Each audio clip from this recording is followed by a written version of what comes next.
Check the back seat. All right, come here. Check the back seat. Gets in your head, right? Good. Because every year, dozens of children are forgotten in the backseat of a car by a parent or caregiver. All never thought it could happen to them. But with changes in routines, distractions, or a sleeping child, it can happen to anyone. Parked cars get hot, fast, and can be deadly. So get it in your head. Check the back seat. A message from NHTSA and the Ad Council.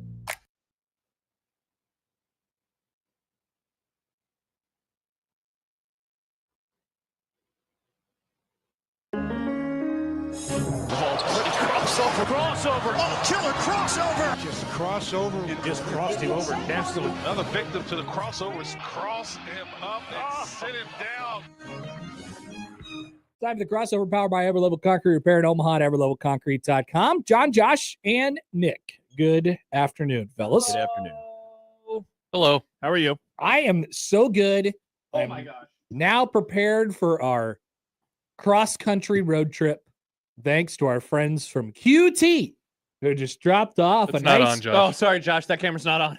Josh is not doing anything right now. What are those? He just dropped off a nice care package for us here at the studio. Well, what are those? I can't even tell. John doesn't know what they are. Also, I don't either, Josh. Yeah, what are those, Josh?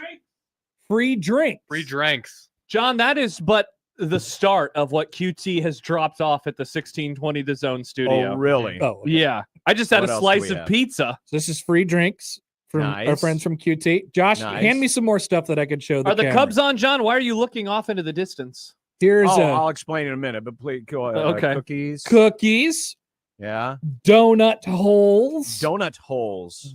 and Nice. Look at one the... big giant pizza. Well, I don't think that's going to survive to Kansas City. No, we have already eaten one And- slice each, I That's- believe. I haven't. Mine just looking at mine. Mm. Specifically, probably for Josh Odson. Josh, do you see those cans right there? Look at these cats. Look at these cans. QT energy drinks that probably Josh will drink in their entirety. Nice. Wow. QT, you guys Well, rock. Yes, QT, thank you for bailing us out after someone decided to go through our beer fridge and pilfer all of the Cornhusker Crush. Interesting. Who was this person? I don't Interesting. know, but all of a sudden our Cornhusker Crusher supply for Kansas City just got a smidge smaller. And by a smidge, we mean much. Just, Yeah. it just Well, I guess save a couple of those certificates behind. I guess that's where Josh and I will stop on the way in Yep. because we'll be the last ones there. we'll pass them out. We'll pass them out. Each show is allotted a couple. We're going to definitely get rid of the pizza now. Yeah. We'll be eating the pizza, but the rest of it comes. Well, Josh is going to take a cup of donut holes too, and the 2 energy drinks. All right, Josh is gone. All right, well, Bye, Josh. never mind. YouTube I user guess we'll said get the a couple of QT drinks. the Cornhusker Crushers got stolen. Yes. Yeah. Chance says it, the crime of the century. John went to look at our fridge yesterday, Yeah. and he said, "What happened to the beers?" It's not John Carlo's fault. And John, wasn't one missing last Friday too? Yes. So we have now lost a lot of beers. Yeah. And remember, the original plan was let's save as many as possible for the 'Cause TikTok we could pack a house, cooler. so we can Yeah. be friends on Wednesday night. I guess I should have taken them home with me to put in the cooler, but I just assumed I would just leave them there and then It seemed like a put safe them place, in the cooler John. when I leave tomorrow. It seemed like a safe place. Mm-hmm. Indeed. Fools we are. We're always fools. We're massive idiots. Now, Yeah. I find it interesting. This YouTube user, Yes. the Cornhusker Crushers got stolen. 4 question marks, followed by a comment that says, "Sorry to hear that, guys. I'd be so triggered." Interesting. Now, I'm Hmm. a little bit skeptical as to who that YouTube user might be. That is a fascinating point. Yeah, it's like the people who murder people and then they go to the police scene. I'm so sorry to hear that. Wow, I can't believe they die. Yeah. I can't believe that happened. That's That so actually- unfortunate. There's some like pretty crazy stuff that happens with some of those murderers. Really, I've Josh? heard about Tell us it. more, Josh. I've heard about it. Like- Have you ever gone to a yeah. police station and said, "Wow, I'm so how did that happen?" I have not. Do you have any personal anecdotes? No, actually, I do, but I don't want to. It's a Oh. little too. Oh, It's Jesus. kind of dark. So Okay. yeah, I don't want to say. All right. By the way, Nick, you- you just need to show up to the next murder cult meeting. and By the way, you'll- YouTube user, I went over to regular YouTube. There's just no name. Did you ever know that the name isn't YouTube user? It's a blank See, name. I always thought it was YouTube user and it was just a bit. Yeah, no, it's just a blank name Okay. over on. wow. So Interesting. you must not have to put your name in if you don't want Guess to. yeah, because you stole our beer. That's they are now saying that they did not beer. do that. Is that what happens if you go to YouTube in incognito mode? I guess so. Is that Oh, Jimmy by Allen's the way, burner before we go any further, while we're on this subject, of murder? this is the last call because I guess I was put in charge of the snacks. This is the last call for what people want. So just I already sent mine. McMaster had a great idea for a crossover bit on tomorrow's show where John reads off the list of things and we have to see who requested which item. This a isn't even a fun good idea. bit. Okay. You guys will know it like that. I already know mean, what Matt requested, and I'm already made fun of him. For White Monster, for Yeah, sure. He requested 2 white monsters. Would you like to know? I'll and just read it Oreos. and the yellow Oreos. Yeah, The yellow Oreos. Yes. What a child. Here is What the the hell? exact tweet. Hey, John, it's McMaster.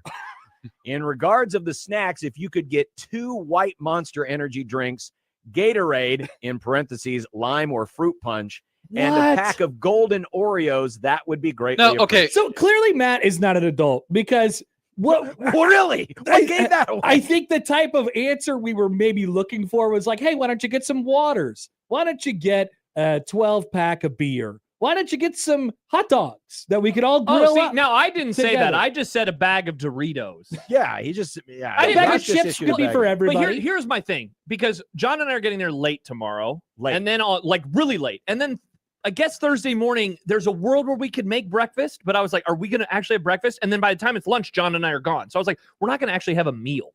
So I didn't think about hot dogs or any of those things. So I was like, we're Yeah, not going to be there long enough. I know, for a this is meal. what you I keep guys, trying to you tell guys people. apparently are eating with Chris, and Josh and I are on our own. Yeah, Yeah. we're going to dinner before you guys get there. You What? Wow. This is Well, garbage. What do you want to wait till 9? Josh, John, let's leave tomorrow morning and get there first, and then we get to go to dinner as well. We'll do it from the TikTok house. I mean, This yeah. blows. John, you might not even have to get McMaster that Gatorade or Monster. I'm sure if we go around the building, we could find enough that he left behind. We're going to Good miss one. out on some good camaraderie tomorrow. The Yeah, camaraderie Josh and I are boys. getting hosed out of this whole It's not my fault. Your show's at 4. 2 o'clock, Happer. We're on 2. from 2 to 6. What time's your show start again? 2 to 2 o'clock 2. on 4 to 16. 8. Look at the clock, and it says 2 o'clock right You now. big We are on the air. Idiots. Oh, okay. Where are you guys going somewhere good? Yeah. Man, triggered. See, again, we're getting screwed out of this, This Josh. is I know. This is like me during the college What he wants to World do? Just Series. not have fun? Yeah, actually.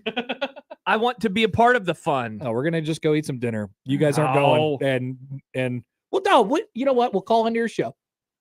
Awesome, Happer. That's Oh, so great. cool. Yeah, that's what we want. Your Yeah. show actually will be over by the time we go to dinner. But Yes, you'll I be, know. You'll be in Yeah. transit. Be in transit. So meanwhile, Josh and I will be eating gas station food, and well, you have free things from QT. Our friends at QT. I mean, I love QT. Our new friends at QT. QT, great. Thank you, QT. You're the best. Thank but a little upset by this. A little upset. Josh has an interesting comment. you. Josh does not have an interesting comment. This is a terrible. But here's the thing. This is a I false always get equivalency. hosed. I never get invited to any of the things. I don't get to go to College World Series dinner. I don't get to go to Kansas City dinner. What's that comment say, John? It says it's like when John gets to go to the fancy steakhouse during the CWS and the director of audio isn't invited.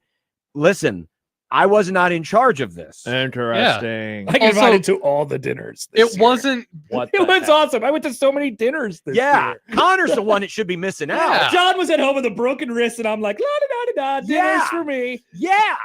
I didn't get invited to any dinners this year.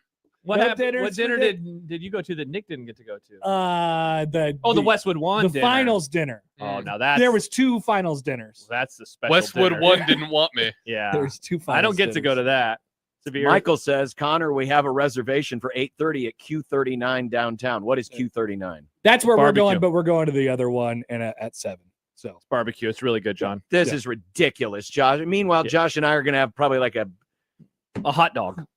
Now, what Yeah, about Max's I mean, idea? I don't even know what we're going to do because I I know. assume, Josh, I just you figured don't- we get Jimmy John's. you know what? I'd like right, to trade because your I positions. didn't want to stop. You know, Yeah. it's just unfortunate that we I want to can't get to trade. the house so I Me can be too. there with my pals. So we can have camaraderie together as We'll be friends. back by the Drink time- some beers. We'll be done and fat on barbecue. You by are the time- allowed what? to. I got On a the better road, idea. I Josh, could here's drink what when we're we gonna get into do. Missouri. Here's what we're going to do. Josh and I are just Don't. going to eat all the snacks on the way down, and Boom, there'll be no roasted. snacks for any of you. No That's Oreos for McMaster because I'm coming for I'm him. jealous of You you can eat the guys. white You Oreos? get to get the splendors of the jealous. various roller grills on the I-29 corridor across our country, and meanwhile, we have to eat crappy old barbecue. You guys are PU, terrible. stinky. This is disgusting. I wish I could trade with you, but I can't. You wish? You know what? Why don't we do the Happer show tomorrow and you can do unsportsmanlike content? Oh, Happer. Unfortunately, Great it's idea. Nick I like it. Grimm. I like it a lot. You've never had Nick Unfortunately, Grimm we as your can't. producer. You should try it out sometime. It's pretty fun. Unfortunately, we can't. That just Oh, allowed. because our bosses are listening and said that we're not allowed to. yes, they Just care. like we can't do super Don't chats. worry, I pre-asked. No super chats and no flipping shows. Those are the rules. Amazing Daniel says, traveling with you people. What do you mean, you people?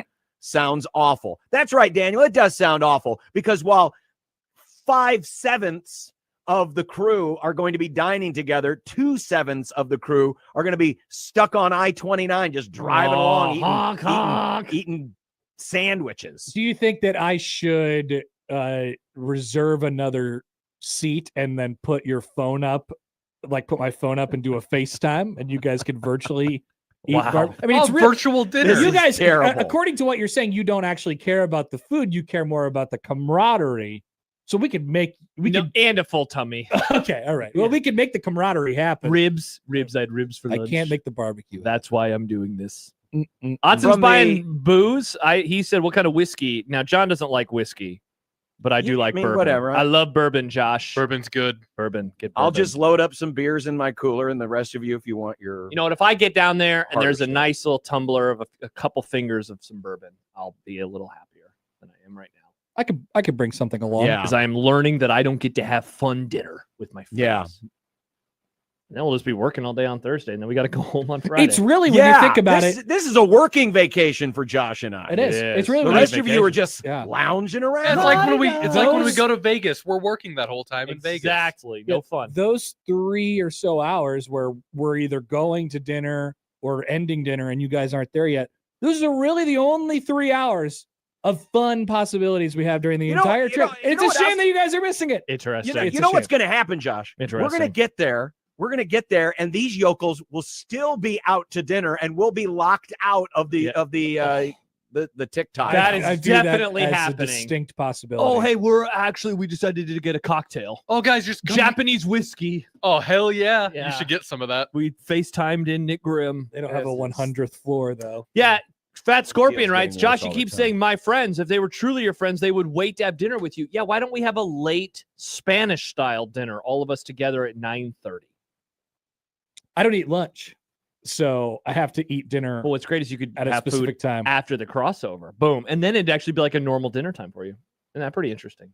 I would eat second dinner with you guys, Interesting. just not first. Well, 'cause Second you'll- dinner. Because you'll still be out. Carson says, John and Josh, I wish I would have known they Oh. were leaving you out. I'd have made you some barbecue so you could take it with you. Wow. That's a bummer. Now, barbecue in the car, probably not a good idea. You don't want some barbecue? Barbecue? Yeah. Interesting. We'll see you guys at the bar. You'll meet us at the bar. We'll have fun. Mm. We love camaraderie. You want them to bring we're their supposed to be at the duffel bags TikTok and house. stuff in the car? We'll see you at the Or TikTok In house. the bar?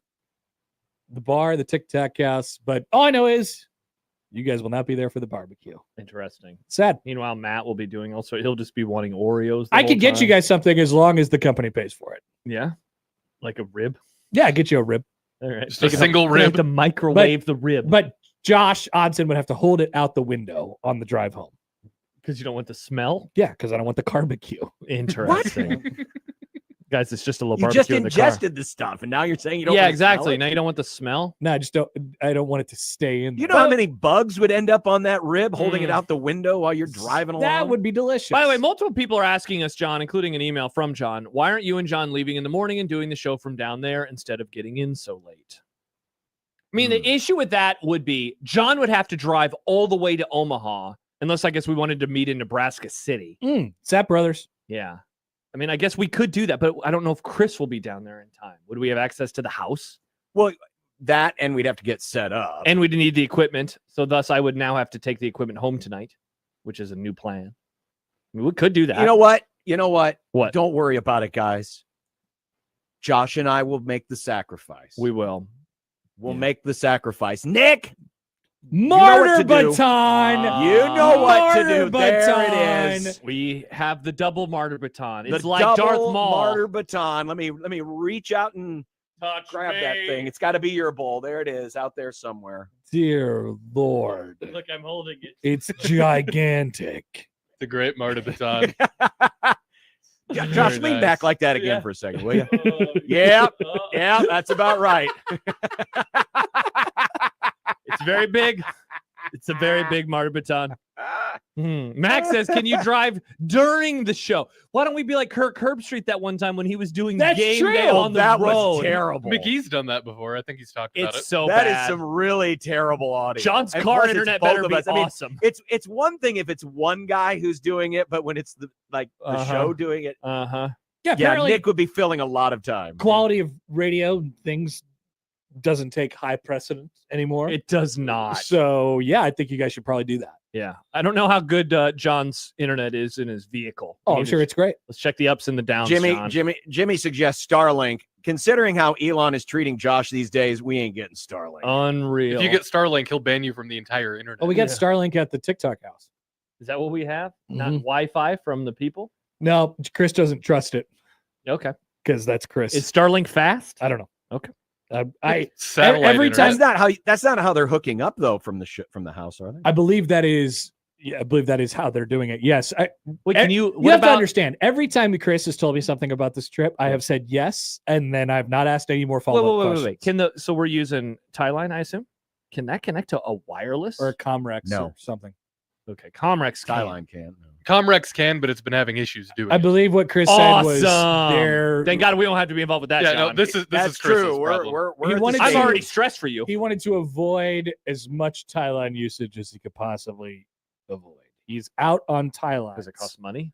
No. Oh. because Well, it's 'cause bad. John's using one right now. Well, John has. I a- love fine. Thailand. John sounds awesome. John has a regular Mine's house fine. and regular internet. and we don't think this house does. I don't know. It's what's going on. 2025. Who knew that a house didn't have internet anymore in I don't know. 2025? I just let Good point, I let the engineers engineer. Yeah, you're just I'm just the talent. loosey goosey. Just the talent, Loosey baby. goosey. Well, look forward to whatever morning show Fox has for us at 6 a.m. Yeah, That's what right. is the Fox Thursday. Sports radio know. show, Nick, in the morning? I don't know. Yeah. Dan Patrick. Is I it thought he two was on at bros and a cup of Joe? Is it? Probably. Okay. Something like that. Is on it? there. Oh, yeah. Not the Odd Couple. They're on at night. What They're on about at 6. Michael's old favorite show, Steve Zabin? Is the Zabe man on in the AM, Nick? Don't recognize that name. Is Steve Matt Zabin. Peralta on any of the shows? What is he doing now? Is he I don't with know. Yahoo still, I don't know. or internet radio, or Let's see. Vegas? He's got to be. I think I would go he's to his gotta be in Twitter Vegas. account, but I can't. Are you blocked? Well, no, I'm just banned. Oh yeah, yeah. What happened with that? You got banned again. Happer, I have literally zero. 6 to idea. 9. Nice. It's 2 pros and a cup of Joe. Wait, that's the actual name? Yeah, no, of that's the the actual show? name of the show. Oh, that sounds It's Matt LeVar. Peralta is an adjunct professor at UNLV. You believe they let him do that? And then What Dan does that Patrick. mean, an adjunct professor? great question, John. I You- always wonder about that too. You just show up and teach some classes whenever you feel like it. I think. Interesting. So how do the kids know when there's going to be a class if the professor just shows up on a whim? I don't know. Maybe he sent an email. Does he send out like a email or something? Say, hey, I'm planning on having a class I today. think You the wanna be point there at is- 2:30? I think the point is for the kids not to know, so they show up to every class. Your wife writes like part time. She knows about higher education. She does. Oh, there you go. All right, that's exciting. By the way, Congrats to while Matt. the wives are communicating with us, Yeah. my wife via text says, "You guys are way too excited to be spending the night with each other." No, Let's go we're not, because Josh and I are getting left out of Yeah, exactly. many things. No camaraderie. Spending the night Michael Severe sent me that. together. Ah, nice. I know John took a screenshot of it too. Nice. Of what? Me with the martyr baton. Oh, Michael Mark Severe Baton. took a picture of the screen Yeah. and then sent it to me. Classic old guy move. Shout out to Michael. We are excited to spend some time with each other. Yeah, there's nothing wrong with hanging out with the boys. Not to go off in a different path for a moment, but speaking Sure. of old guys, do you remember like 10 years ago when Sunday morning Twitter feeds would be filled Yes. with Michael Severe and grinding Sam McEwen and Damon Benning recording plays off of their TV? Yeah. That was a horrible time to be alive. But I kind of miss it. Like the nostalgia now of like getting ready for the NFL and here's Sam McEwen, like, look at the 4-3 off his TV. That was good stuff. Well, so I mean, now the current day version of that is people doing clips from. They actually know how to pull it, though. They know how to pull it. It looks good. Yeah. Okay, The, but so the fun part about the old days was they did off their TV. Okay, yeah. That was what I always made fun of. There him is for. definitely the feeling of nostalgia when it comes, and some people still do it that way. Well, I gotta get this tweet out. I gotta take a picture of my television. Wow, what a time. It happens from time to time. Hmm. By the way, I've just received a text from one of those people. A horrible time? ? You're an idiot. Wait, I am? No, I think they were talking to me. Oh, nice. Hi, Yeah. Damon.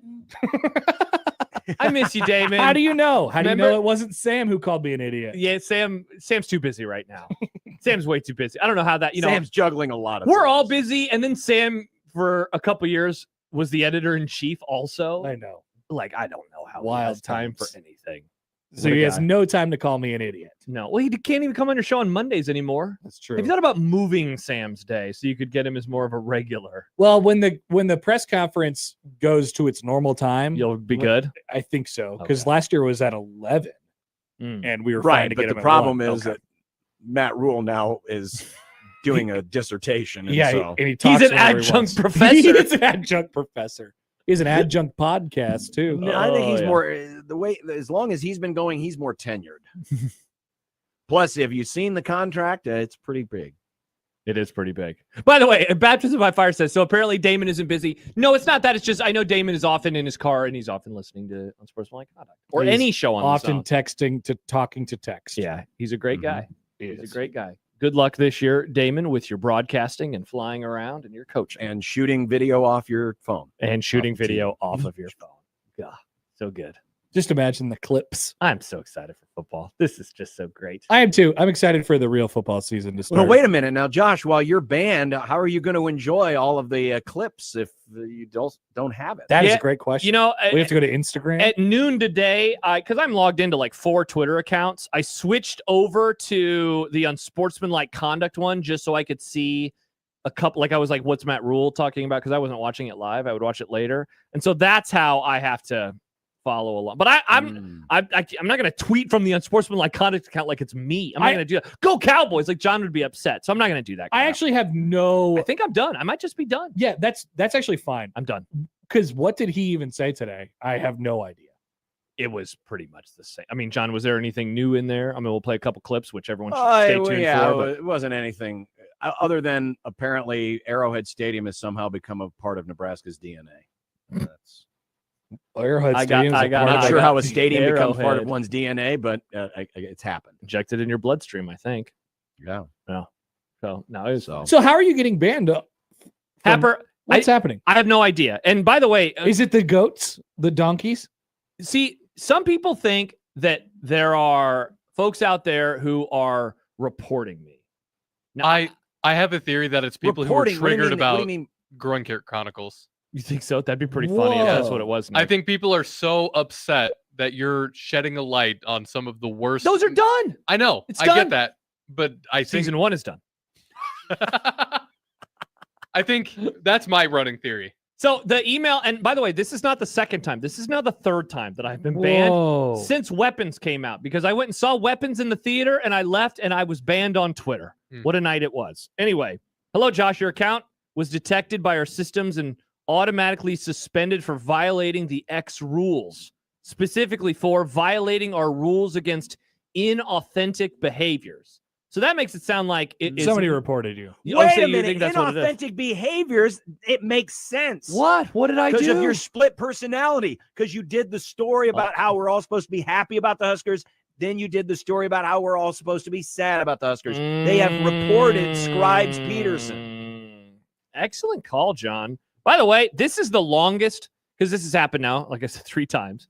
The other 2 times when I requested, like, you made a mistake, they fixed it within 5 minutes. I requested it at like 10 this morning and nothing. So again, I think I just might be toast. I might be done. Yeah, this is But fascinating. what could it be? I have no idea. Some people think it's because you just tweet out links all the time. The other people do the exact same thing. Well, No, I but tweet they out- have a check Many mark. people tweet out links. Exactly. They do have a check mark. Black Cat says if you got reported on a specific tweet, it shows you that tweet. And so that's why I actually don't think I don't think it's a fan. I Okay. just think it was their detection services. I mean, look, Twitter's been a great app and website forever, so it couldn't be that something was wrong over there. No, yeah, it's better than it's All ever the been. porn People bots saying, are around, but I can't tweet about Nebraska. Because they're authentic, Josh. You know they're porn bots. That's true. Guess that's true. No, they slide into the DM saying like, "Can I talk to you?" Yeah. That's what they- Stibbs, please elaborate. He says he has the best theory. What is that theory? Oh, Has he told you about this theory? I need to know more. yeah, What is I this want to know theory? Stibbs' theory. I believe, yeah, he says it's because here you it won't is. shut up about your pods. Yep. Too many pods. I do too many pods. Mm. That's interesting. That's an interesting theory. Too I would many suspend you pods. for that. Yeah, That because I'm like, reminds hey, me check that out the we- thing I did. Reported. We do have a poll question up on at USC 1620, the JTech Construction Zone Twitter page. Why did Josh get banned from Twitter? I thought this was the second time. Apparently, it's the third time. Third time. Yeah. The 4 possible options: you would not wish Jared Jones a long and happy life. Has too many pods. It's retroactive to the last bad weather prediction. Or Elon is a Tom Fedoni fan. Ooh. Right now, He says you're Fedoni permanently shushed him shushed. again, is winning with 37% of the vote. Too many pods, a close second at 31. Bad weather takes 18, and long live Jared Jones, 14%. So go vote now, JTech Construction Zone Twitter page. Don't worry, it won't get you banned from Twitter. Stibbs, here's my column. Here's my pod. Here's my other pod. Here's my radio show. Here's my other pod. Yeah, why do you keep tweeting? But on Saturday, I was just tweeting about football. I was just like, wow, check out this game. I was like old school Twitter. What if you had access to your Twitter, but you didn't tweet? Honestly, I just want to be able to read. That's the part that I miss the most today is Why didn't you get a read-only Twitter? I mean, I could just create a burner. I could do that. Because But I then might you'd have to follow go all the back same and remember people. all the people you follow. that is the hardest part. So on my tweet deck, I made my home. I have the home of like an actual timeline, but it's not the people that I followed. So like random accounts that I despise were showing up in here because of the one that I'm accessing it It's from. not very highly curated. No. So I seeing right now, my account says I'm following 0 people. So I can't even go and look who I have followed. It's over. Yeah, it's toast, man. I You're think I might done. be done. Again, I don't believe this, though. I mean, not a big deal. It's you're fine. not the. I'm not Mr. H of Twitter. Yeah, you're not the most controversial thing on there. That's definitely true. That's definitely true. There are more controversial people. That's what you're Than saying. me, yeah. By the way, people are like, "Are you going to go over to Blue Sky?" I have one, but it sucks over there. So, like, no. I just, it's fine. It's not a big deal. It's no big deal. I'm he just says. confused. Just very confused. Yeah, it's just like you could ban me, but tell me why. I just need it for the information. So, yeah, maybe I'll just create a burner and then I just won't ever tweet again. Maybe you should just be more authentic. I can. Yeah, Or just that's become true. a porn bot. That's a good Oh, idea. I just got a message from a porn bot 2 minutes ago. Oh. Carla, hi, where are you from? Whoa, that's exciting. I got one the other day that Omaha. said, "I believe we locked eyes." I'm like, where? Whoa. When? Dude, I don't go anywhere. nice. I keep my DMs open just in case QT wants to DM me. This is amazing. And it worked out. Yep. And now I don't even have DMs anymore. Now you don't even By the way, have DMs, that's where there is one person. Well, first of all, that's how John and Nick and I communicate. Mhm. That is how how John and I communicate. Mainly I text Nick, but most of the time, John and I pretty much only talk on Twitter. Whoa. I talk to Kugler on Twitter Mhm. and probably a couple other people where that's the only place I ever talk to him. Why don't you want to text John and Kugler? I don't know. Just we started DMing. I don't know. It's just easier. I'm just kind of there. It's easier. Is it Yeah. easier? So funny, Kevin. If I'm sitting on my computer, it's easier to do that.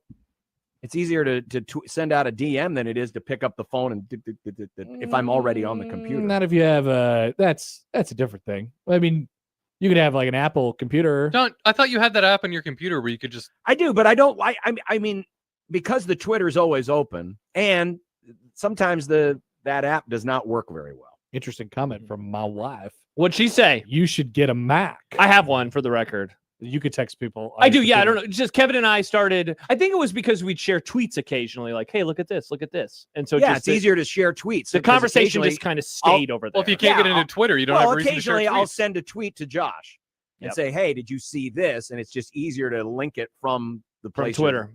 Yeah. That's how we basically do topics. Is like, hey, what about this? Hey, what about Yeah. this? Yeah. Kevin and I send links to each other occasionally about interesting broadcasting stories. Now I'll have to send him a link on text. I'll be like, what is this? That's a pain in the ass. Yeah, that's a huge. You have to click the copy button. It's just easy. When I click the share, it's like Kevin's name pops up. Boop, send. Off to the races. I don't like getting Twitter notifications because the notification is harsher. The vibration is harsher.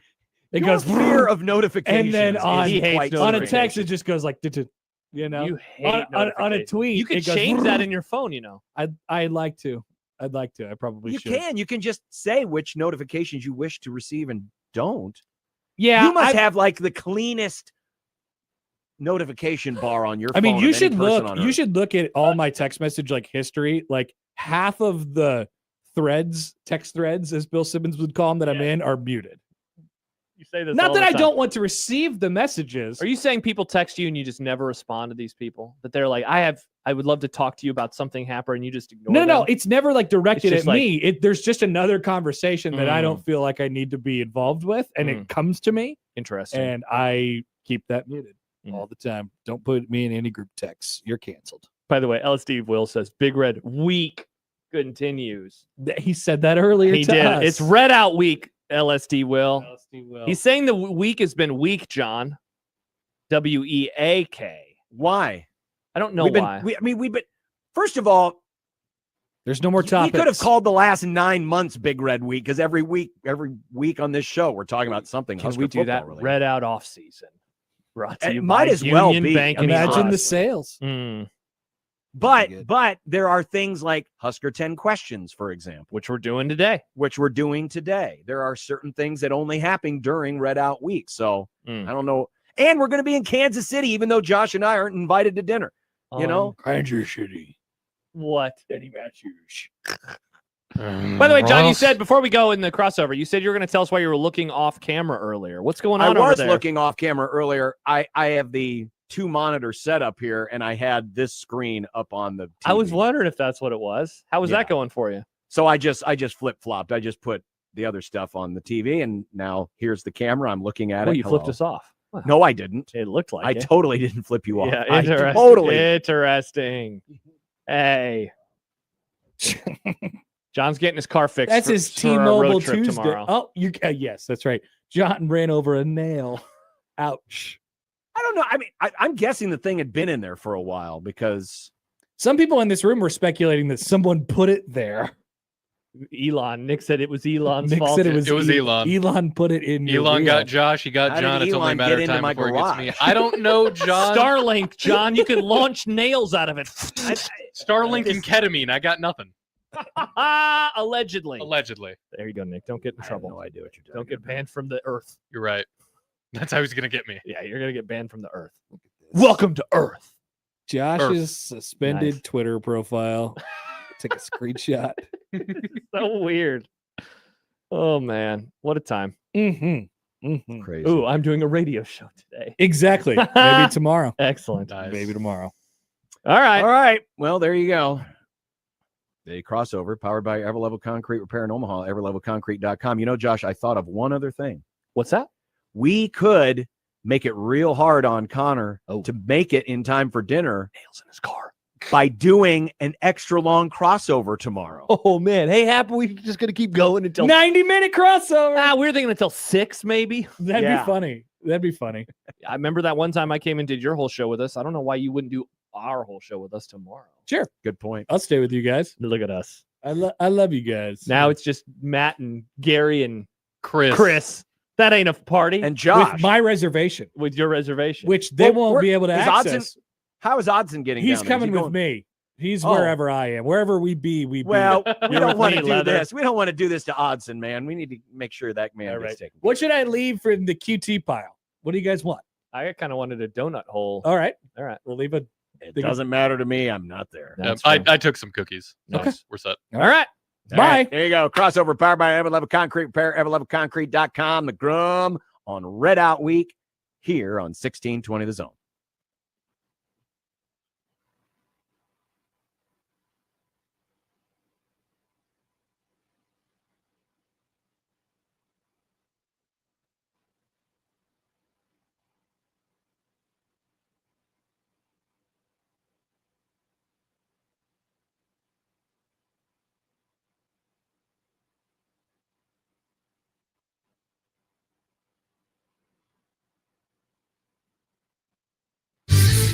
Your Omaha area forecast presented by Funplex Water Park and Rides from the KETV Newswatch 7 Weather Center on 1620 The Zone.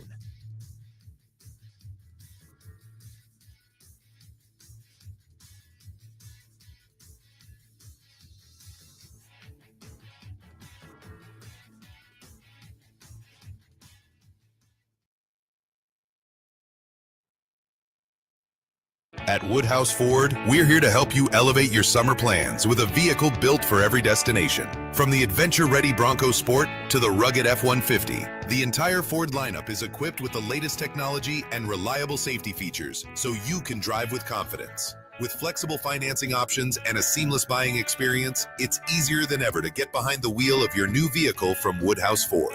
Shop our current offers online or visit us in store at one of our 3 locations in Blair, Omaha, and Plattsmouth.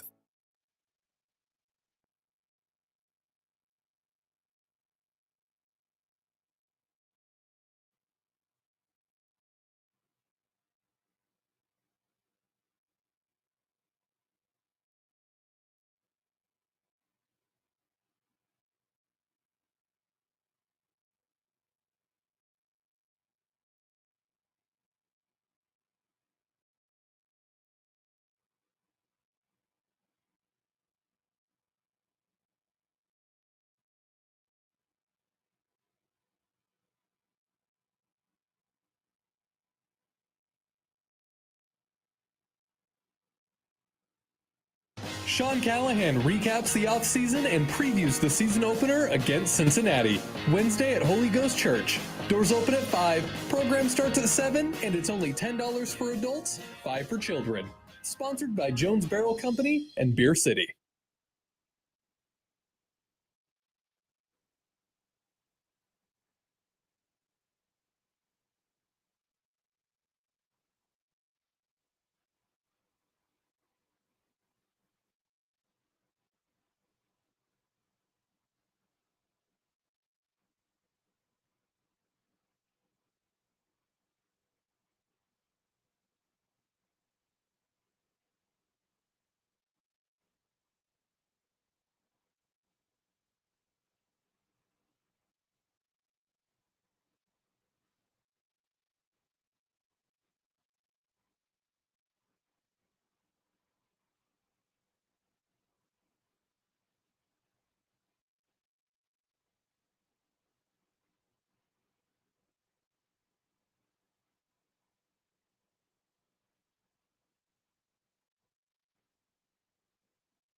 Is your concrete cracked or uneven? Hey everyone, Coach Greg McDermott here to explain why you should choose EverLevel Concrete Repair. Many people think they need to replace broken concrete, but repairing it provides durable protection and comes at a fraction of the cost. EverLevel provides permanent repair solutions to fix your concrete and protect it against future damage. And it all comes with a long-term transferable warranty. They offer free inspections to walk you through the entire process. Call EverLevel Concrete Repair today.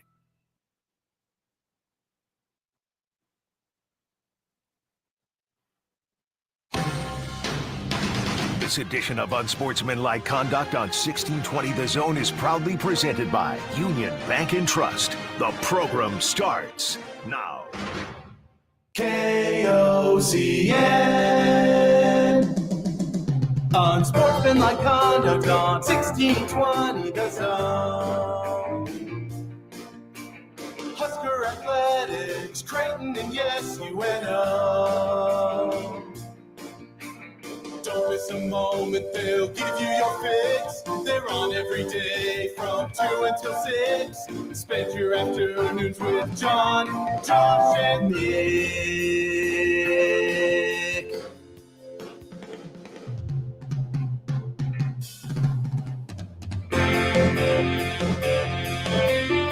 John, Josh, and Nick. They'll show you what sports talk really is. Oh my goodness, today is like a Thursday, but it's not. It's a Tuesday. It's a Tuesday. Are we gonna do One Beer Friday tomorrow? No, because I have to drive. Sportsmanlike Conduct on 1620 The Zone. Husker Athletics, Creighton, and yes, UNO. Welcome to the Grum on Red Out Week, powered by Union Bank and Trust. It's John, Josh, and Nick. It's about the only one that hasn't been impacted this week by something. Josh has been banned from Twitter. I got people throwing nails at me. Oh, be careful when you say that because I still have a road trip to make this week. Uh-oh. Well, but you're not making our road trip, so you'll probably be fine. That's true. I'm actually going farther away than you guys are. Yes, Where are you going? Chicago. To a far superior town, too, I might add. Wow. But is it a more local town, John, with the local teams? I don't care if it's John, local or not. I want to get a good, solid Chicago pizza while I'm in Chicago. Where should I get Chicago pizza at? Pequod's. Pequod's? That would be Stibbs' suggestion. I have never had it, but it looks tremendous. Depends on where you're going in Chicago. Pequod's, I believe, is on the south side of Chicago. But Stibbs, I know you're listening out there. Give him the heads up because Pequod's, that's pretty good. I mean, a lot of Chicago pizza, the stuffed crust. If you want the stuffed crust, you can't go wrong with Lou Malnati's. I personally like oh my God, the name just escaped me. But yeah, Lou Malnati's is good, but yeah. Try Pequod's. Pequod's. Stibbs says John is absolutely right. There is no other way. All right. So thank you. The Grum Down, powered by the referees, John Higgins Weather Guard. The black shirts are here, but there are only 10? Cal Raleigh hits the big 5-0. God, he's aged before our eyes. Mike Farron of the Sand People. Did you see this? Did you hear about this?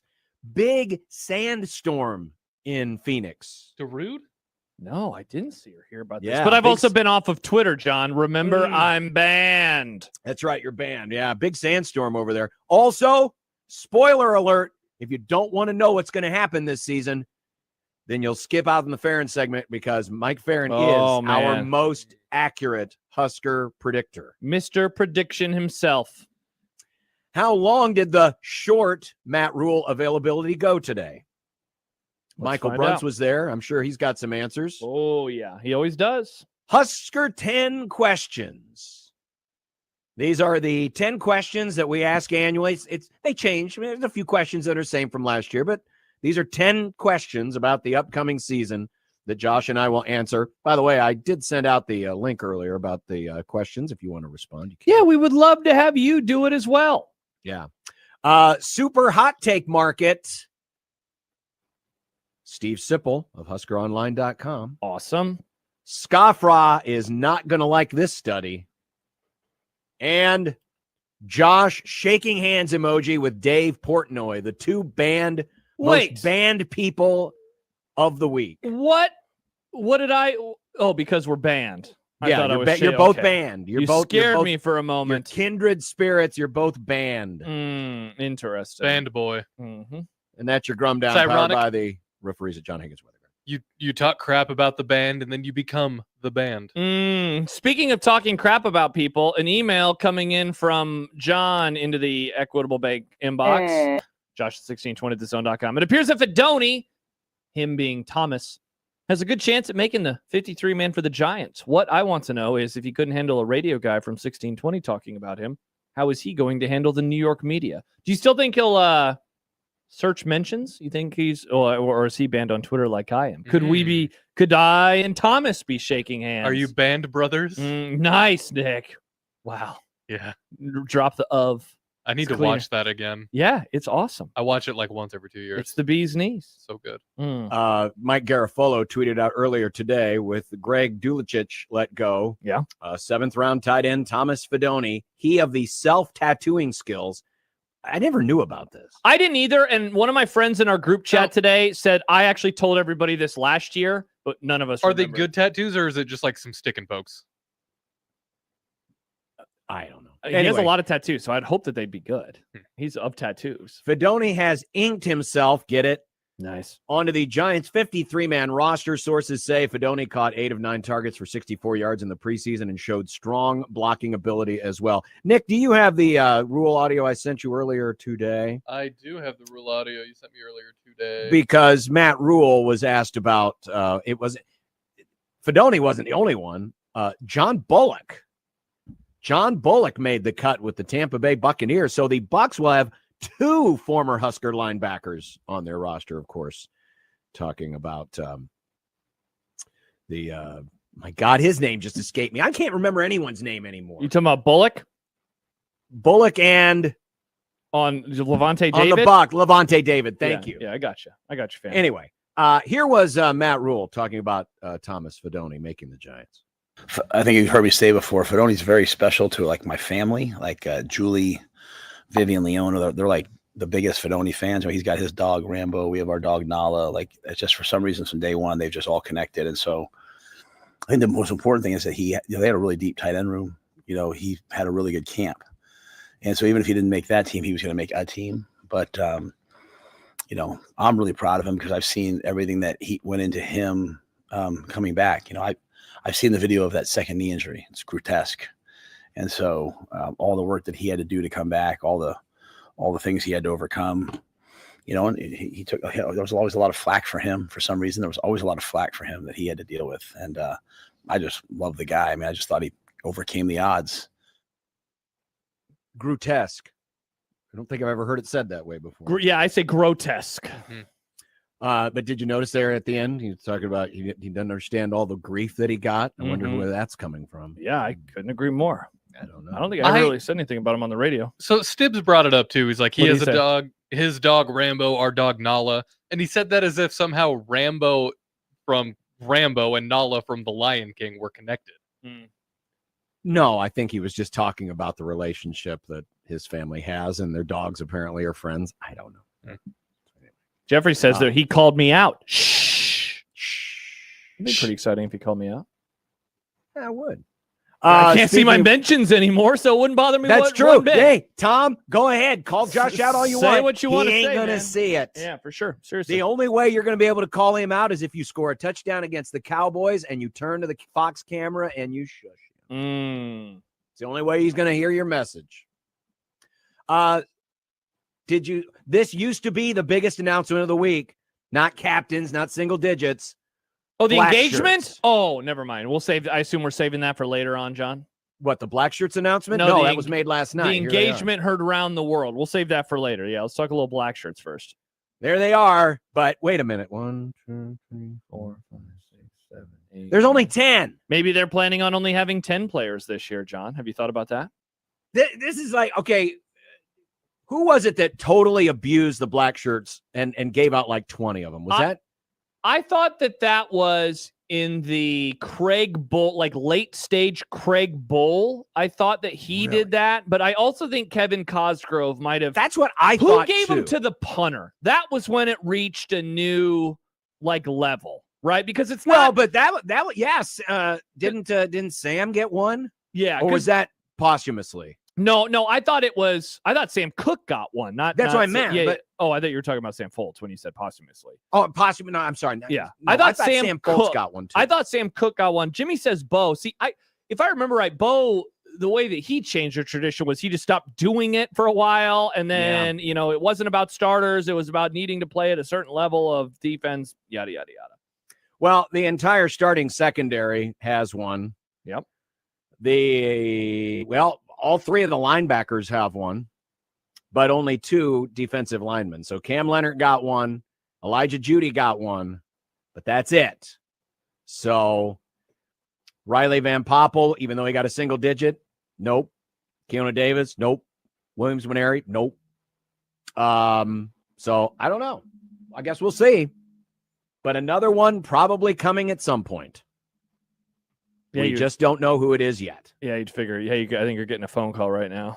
Yes, I am.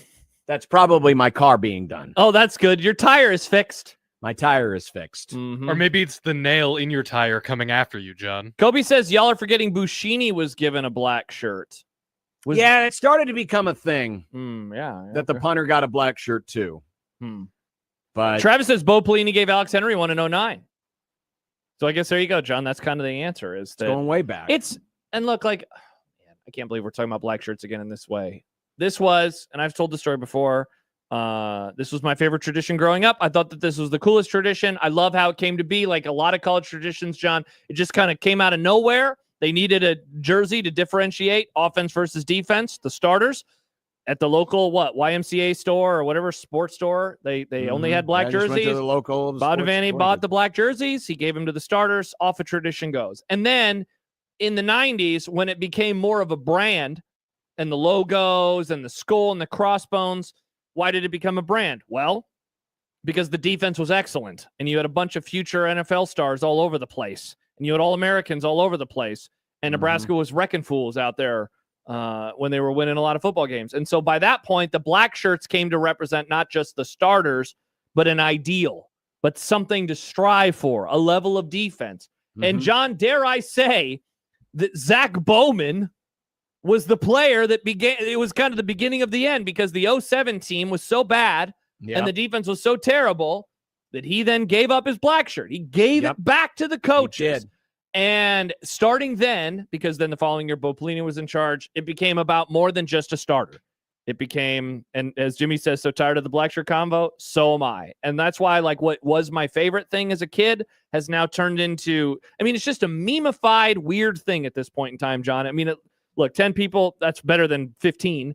I'm kind of confused. I thought Odson and Happer had a really interesting discussion that with the single digits and then the captains, that this almost becomes like a secondary thing. Yeah. Whereas the black shirts, I always thought like that was one of the first parts about the big announcement. So back in the day, they didn't have single digit numbers that, you know. Yeah, it is kind of funny because, you know, I think the single digit thing and the captain thing is overkill. I think it's basically the same thing, right? You look to your captains as being your leaders, the people that set the example, that set the tone. It's voted on by the players. Black shirts was totally different. And I listen, I'm not out on the black shirt tradition. I just wish that, you know, people would be more true to it and just say, hey, here are the starters. Now, to modernize it, to adapt to today's football, because John Butler, when he was asked about it yesterday, said, well, you know, we could have 12 or 13 because we do rotate guys. And that's true, because there will be some defensive linemen who will play like starters minutes. In fact, some may play the first shift while someone else will get the second or the third shift or whatever the case may be, but they're going to get the same number of snaps. So I want to honor that as well, because even though they may not actually be physically starting the game, they are like starters. So I'm not hard and fast on saying it's got to be 11 positions, 11 guys. Yeah. That's not what I'm saying, but it did get a little out of control. And it did kind of lose some of its luster. But congratulations to these guys, you know, for getting it. And we'll see if they uphold the standard, and we'll see if they kind of bounce around, and maybe some players could end up, you know, keeping them, losing them. It'll definitely happen. Yeah. I mean, in terms of the depth chart on Friday versus the black shirts they handed out last night, I mean, there's some different guys in certain spots. Williams Winery, not a black shirt, even though he was listed at number 1. Jimmy says black shirts should be earned by winning. See, but that's not what they were. That's not what they were. They were about starters. Max says captain's cool, black shirts awesome, single digits stupid. Yeah, it kind of was where I fall. Jim says I actually blame Bo for handling the black shirts, caused us to not give a crap. That is definitely, again, when I say what I did a couple minutes ago, it has become a meme, and you don't want that. Where, remember, John, the jokes for years. When are they going to hand out the black shirts? When will they ask about when the black shirts will be handed out? Like, it became a running joke around here. And the Chick and Nick robot, you know, would go in and ask the questions. Yes. Like, it was a very funny bit, but you don't want a tradition to turn into something that's like an SNL skit, you know? And sadly, I think it's become that over the last 15, 20 years. All right. Ways to get in touch with us. 402-951-1620. Want to hit us up on the Prairie Flower Casino Zone hotline. Don't forget to go to 1620thezone.com and you can register to win those $100 gift cards courtesy of Prairie Flower Casino, sponsors of the Zone hotline. At USC 1620 on the JTech Construction Zone Twitter page. Vote on why Josh got banned from Twitter. And the Equitable Bank inbox. At Equitable, we take banking personally and answer the phone on the first ring. John at 1620thezone.com. Josh at 1620thezone.com. He did not get banned from email. I did not. No, please email me. When we come back, we'll find out if Farron survived the sandstorm and what will be the final record for Nebraska football. He usually has the answer. Next on 1620 The Zone.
circus is on the air. Mike Farron, Sirius XM MLB Network Radio. Ladies and gentlemen, now singing the Mike Farron Open, it's Mike Stibbs. Just make sure it sounds sexy, Stibbs. Lord Almighty, how can you stand Arizona? Your fair skin must be burning down into your absent soul. Mike, Mike, Mike, Mike, we can barely hear you. It sounds to me like you called us from inside a hole. But your phone calls lift me higher, like the ERA of Mark Pryor. Your hair looks like it's on fire. You're Mike Farron.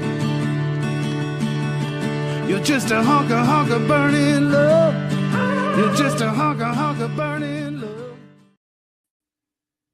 Husker predictor on planet Earth. It's Mike Farron of Sirius XM MLB Radio, and apparently survivor of the latest sandstorm to hit the Phoenix metropolitan area. I'm glad to see that you're not buried in sand. Yeah, I mean, the sand people were out to get us, but we managed to survive somehow. Hey, Josh, tweeting about blood emeralds again? Say what?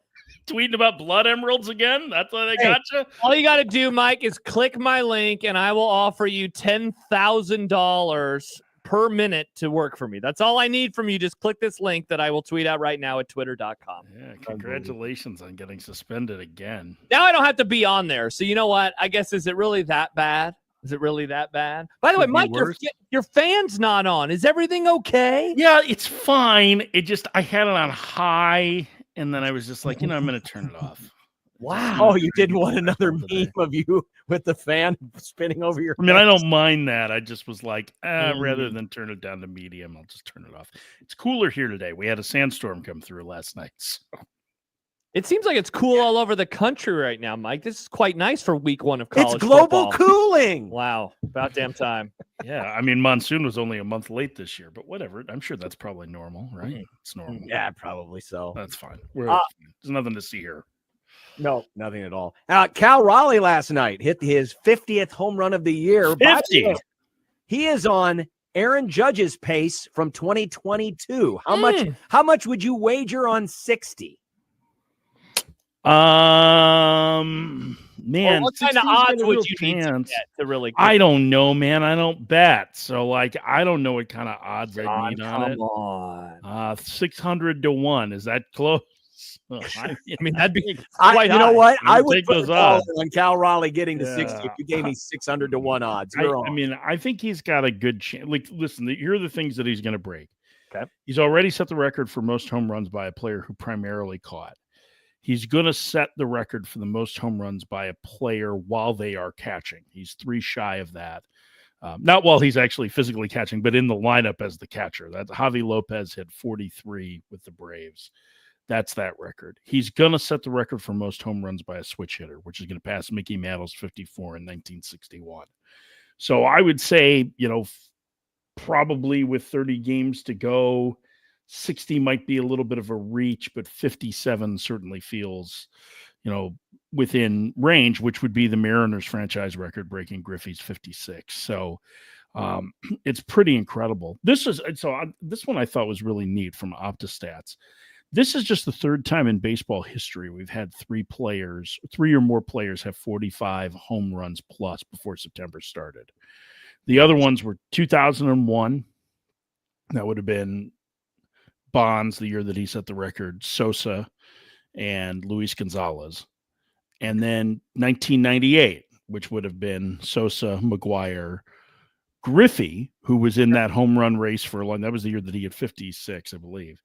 And Greg Vaughn had a 50 home run season that year. I forgot. Wow, about that. yeah. Would 90 would the 98. strike year? Because remember the strike year, we were having a pretty good year with that. Yeah, no. Williams was at 39, I think, in mid-August when the season ended. But he was kind of far and away the home run leader, if I remember right. That was a bunch of different things, right? Like.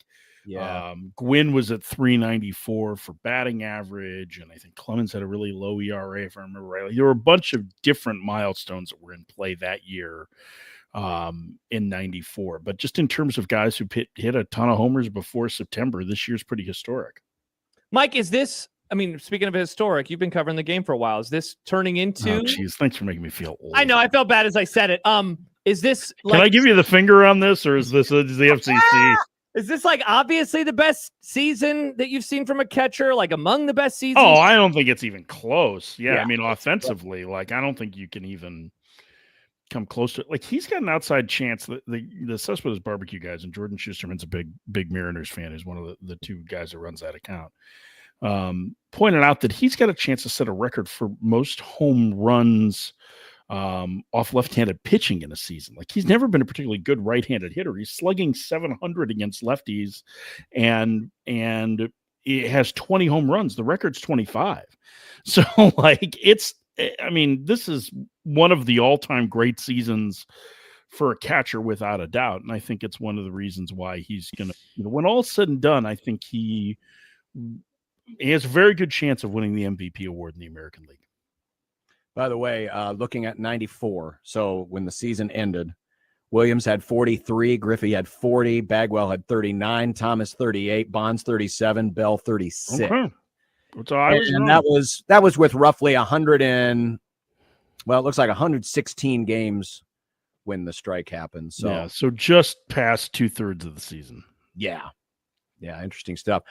Dodgers and Padres have been swapping the lead quite often with regularity after the Padres won the series, and the Dodgers got one back last night while the Pods lost the vaunted, what did they call it? It's the Vetter Cup. The Vetter Cup. It's the Vetter Cup. It has been the Vetter Cup for a long time.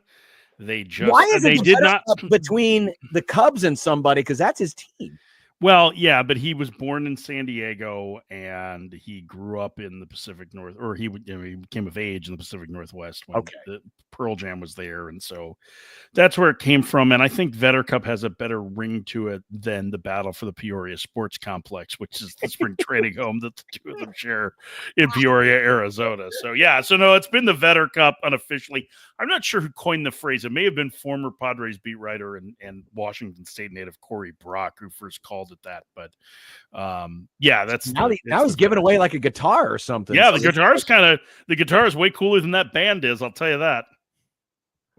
Wow, Stibbs. Oh boy, he is in the comments. He is not going to like that. I mean, even for sappy Cub fans, Someday We'll Go All the Way is one of the dumbest things that's ever been written. Like, he should have retired from music after recording that song because that song was an embarrassment. Holy crap. We'll try to move on. So Dodgers are getting healthier. Do you give them, I looked at the schedules, I kind of eyeballing it. It looks like it's kind of even. I know the Padres have more games against the Rockies, but the Dodgers have some games against the Pirates. Who do you give the edge to in the last month? Yeah, I mean, the Dodgers, remember, won the season series. So if there's a tie, good point. They're going to end up getting it. So it's basically like having an extra half game lead, right? So the Padres have to win the division outright. In terms of strength of schedule, the Padres actually have the easiest by winning percentage of anybody in the major leagues. I think only the Yankees are close to them. Now, that's because they play 13 games, I believe, against the Twins, the White Sox, and 7 more with Colorado.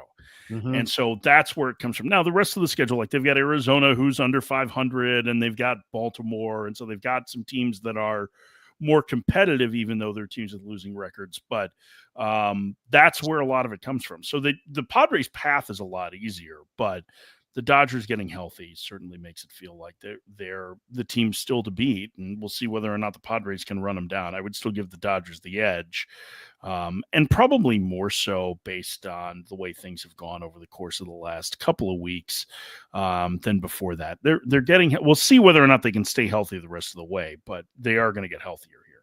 By the way, Mike, did baseball kind of blow it? I mean, the Padres and Dodgers are done playing. The Cubs and the Brewers are done playing, and I know you can't load up every final month with division games because then you won't play them earlier. But it just seems a little weird that these two races, these teams have done playing each other, and we still have a month to go. Yeah, I am not a fan of that part of the scheduling, that there are huge swaths of the schedule where you don't play divisional games, and whether it's like you can't plan ahead for who's going to be in the mix, right? So like whether it's Dodgers Giants meeting a couple of times in September or whatnot, I feel like that there could be a better job of balancing this out. I mean, what I don't like is the like, hey, we're going to play 7 games in 9 days or 10 days. That to me is kind of ridiculous, right? Like you've got divisional play. Like, let's see if we can stretch it out. I get that all we hear is that the schedule is really hard to do. Well, tough, like the part of me is like, listen, let's make one that works where you're playing as many divisional games as possible down the stretch, or playing your rivals some down the stretch in games that really matter. So, because again, you can't predict whether or not your rivals are going to have good years or not, but it certainly does add to the excitement of it. So yeah, I think there's a lot of things that leave a lot to be desired with the schedule. And judging from the complaints I've already seen about next year, is that next year's not going to, just came out a little bit ago. They don't have to do, it's baseball. We do it every day. So we don't have to have a special release party like the NFL does. So we'll just, I love the NFL schedule release, Mike. Question. You would. Like, you're so exciting. weird. And you know what? The best part is John pretends like he's above it, and then the next day I come in and he's like, all right, let's do a couple segments on the NFL schedule release. The greatest of all time will still be Mike and the Mad Dog back in the day in WFAN going through the Knicks schedule the day it was released and assigning wins and losses. For that all is amazing. Games. Sick behavior. It was like 3.5 hours of it, and it'd be like, all right, Mike, you gotta go through the Texas Triangle. Third and fourth nights, you want to play in Houston and Dallas. You got San Antonio. Good grief. Like, that's what it was. Awful. For 3.5 hours. John, maybe something for us next summer when they announce the NBA schedule. Mike, the wild card teams as they stand right now, I know it's always too early to tell, but how many of the teams would you write, I don't want to say in pen, but in a strongly leaded pencil? Right, there are now. 6 of the 6 wild card teams right now. Yeah. I would write 6 of them in as the teams that are going to make the playoffs.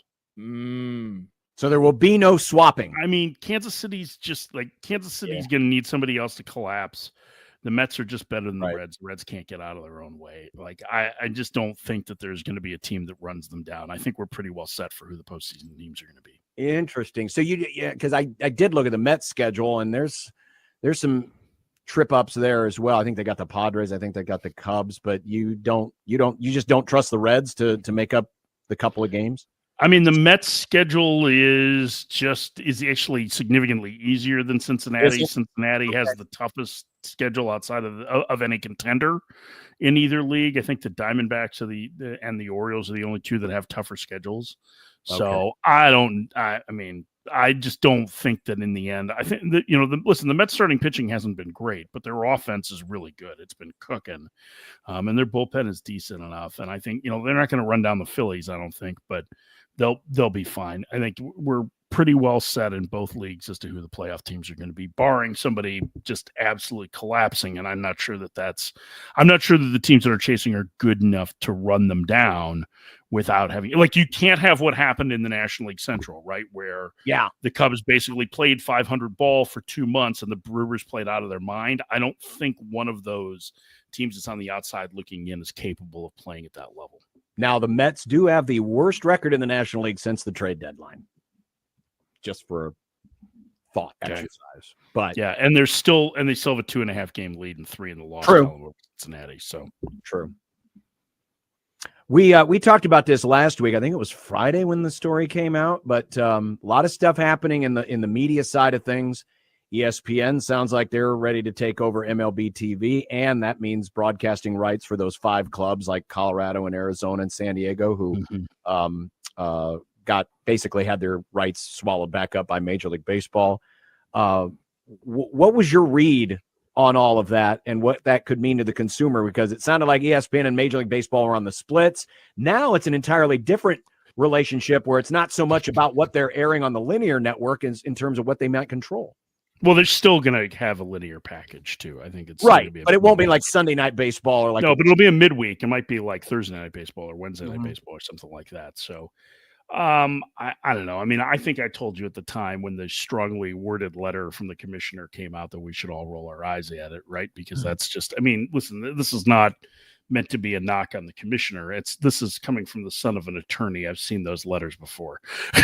I know that they're part of negotiation, right? So I think the MLB TV streaming deal with ESPN, I think we need to see some more of the details on it. Basically, what ESPN is hoping is that they can drive more people to their app. And the question is, are you going to be able to purchase it as a standalone, for inside or out of market, or is it going to be included in the cost of that? Do you get it as a benefit of being a subscriber to the app or being able to authenticate through, which is what you can do if you have cable or you have YouTube TV or Hulu or anything like, and Hulu is going to become Disney Plus anyway. You can have access to everything that's on the ESPN app just by authenticating, which is similar to the way the ESPN Plus works now anyway. So I don't know exactly what that is. I mean, clearly that's been something that ESPN has been focused on to be able to make it a hub. I think it makes sense. I think MLB ditching ESPN, and this is, just remember there's a little bit of bias in this because I'm an ESPN employee, but I do think that walking away from the number one sports entity when you're trying to get your games in the hands of as many people as possible would have been a bad move. So I think it makes sense. I think, from ESPN standpoint, I'd be curious to see what they can program around everything that they have baseball wise now. Obviously college baseball has grown there and they have the draft as well. And little league. So can they create a better package or a better idea of what goes on the app? I don't know. I mean, I know the people that run baseball over there. I like them. Not just saying that because my contract's up. They're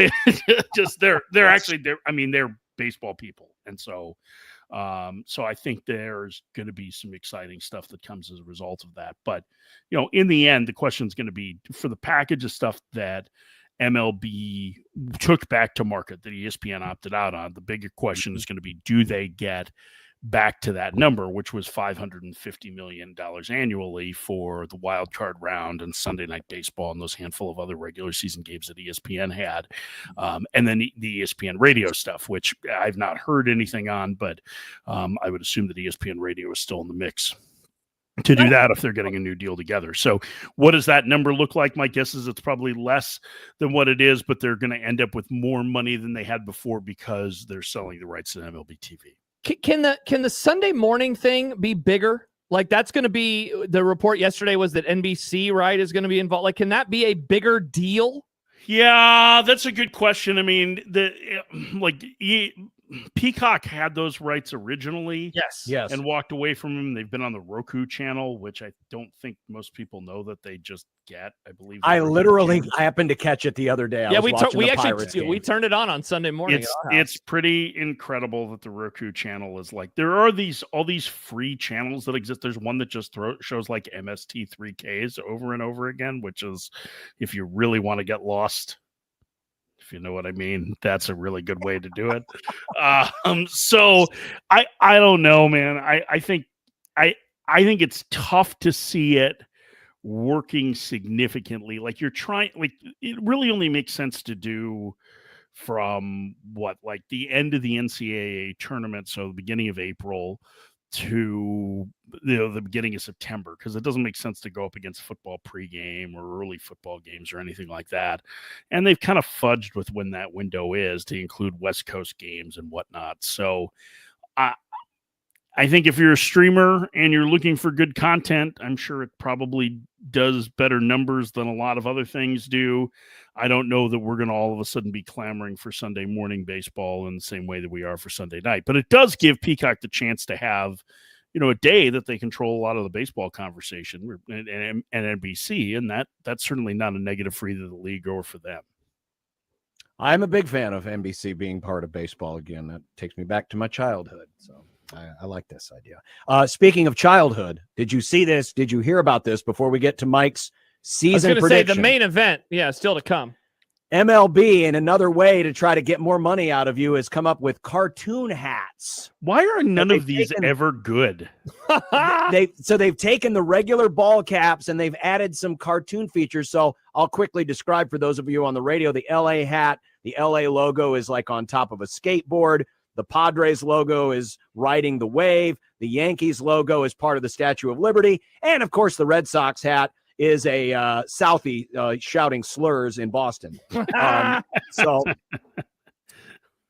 but there they are, cartoon hats. This is terrible. Like, this is the first I've seen this, John. I would prefer you broke better news to me than MLB's cartoon hats. Like, seriously, like what are we doing? These have to sell well internationally. That's my guess. Is that they do well in other countries. Can you imagine, like, you have a child who's like, can I get one of these cartoon hats? Those things are like $50. Like, it is way too much money to get something that ugly. I would say no and go get better taste, kid. Yeah, that's what I would say. If I were a parent, I'd be like, just go mow the lawn. Yeah. No, thank and you. Don't trip over the bag. The rest, I hate, Mike, that I've reached an age now where the rest of my life is just complaining about the new things. Like, I don't like anything new anymore in terms of uniforms. I hate it. I hate what I've become. I've become John. Yeah. See, I haven't done that. Like, the uniform stuff doesn't bother me. Like when the NBA, when they made in the playoffs, said you have to start wearing your normal uniforms again. I said, thank you, Adam Silver. This is one of the best decisions you've ever made. Yeah. Like, I don't like that. That's what I am. I think the newer generation of City Connect has gotten better for MLB. Like, there's some decent ones in there. I don't mind that. Like, the Cubs ones are great. I love the Mariners. The Pearl ones are terrific. Yeah, I actually bought that hat with the bear and the guitar. That was really cool. Oh my God, those are so good. So good. They're so much better than the Wrigleyville ones. All right. Oh, those were awful. Those look like a bad 16-inch softball team. Yeah, really bad. All right, time for the main event. Ladies and gentlemen, boys and girls, I remind you of this. This man was once named Jimmy the Greek, but he had to give up that nickname because the Jimmy the Greek Trust sued him for the rights. This man once told a family of 4 in Berlin, hey, I wouldn't get on that blimp if I were you. This man has a streak of over 25,000 days where he has correctly predicted that the sun would rise. Whoa. And this man has correctly identified the Electoral College winner of the state of Illinois in the last 12 presidential elections. And he is the most accurate Husker predictor we've had for the last 4 seasons. And so, spoiler alert to anyone who does not want to know what is about to happen in the 2025 Nebraska regular season. It is time for Farron's Fearless Football Forecast. I want to thank Karnak, who was my greatest influence on the prediction game. The best one he ever did was the Sis Boom Ba. The greatest ever is Wham Bam Thank You Ham, the book about Kermit and Miss Piggy's love life. That's the best one. John, I've given this almost some thought. Yes. I actually did look at the schedule the other day. I'm not sure that I understood what it meant, but I did look at it. Would you like another peek? Here you go. Yeah, sure. There we go. This is our friends at K Ford. There it is. There we We're go. Playing Thursday night against Cincinnati. No hope in that one, given the news of the day. But what's the news of the day? Well, Cincinnati's most famous alum is getting married to someone significant. Oh, yeah. I saw that. Congratulations. Those two are cute. I hope they have a chance that maybe they can make something of themselves. So I have spent a lot of time on this. I've been working on this. I am very disappointed that the Houston Christian game isn't on the road because I know we've discussed the CVS across the street from the football stadium. But I am going to say that this is going to be a particularly robust year for Nebraska football. Whoa. I am going 8-4, baby. Oh, 8-4. The prediction that is sweeping the nation right now in Nebraska. 8-4. I mean, that seems reasonable with the way this schedule is, right? They're going to lose a game that they shouldn't, that they should win. They're going to win a game that they should lose, right? Like they're that team. They're a mid Big Ten team, and they play Cincinnati, Akron, and Houston Christian. They do. So but they also have Northwestern. Yeah, well, like I said, they're going to lose the game that they should probably win. So nice. And then when they beat like, I don't know, USC, like that's going to be, everybody's going to go nuts. And then, or or maybe they play really well through the USC game and then lose at UCLA. Like that's the stuff that's going to happen, right? Like lose to Michigan, lose to Penn State. Like they're going to be fine though. It's good. It's growth. It is. Hey, It's growth. that'd be a 2-win increase. That'd be a massive jump. I went know back that's to look funny, at but- this. Like looking at why did Frank Solich ever get fired? I looked at all the 9-win seasons that he had there, right? Hey, Mike, we didn't do it just once. We did it twice. Bo Pelini never won less than 9 games in a right. season. That's So it. Yeah, twice. Bo Pelini. Right. That's it. Although the fake Bo Pelini Twitter account was really great.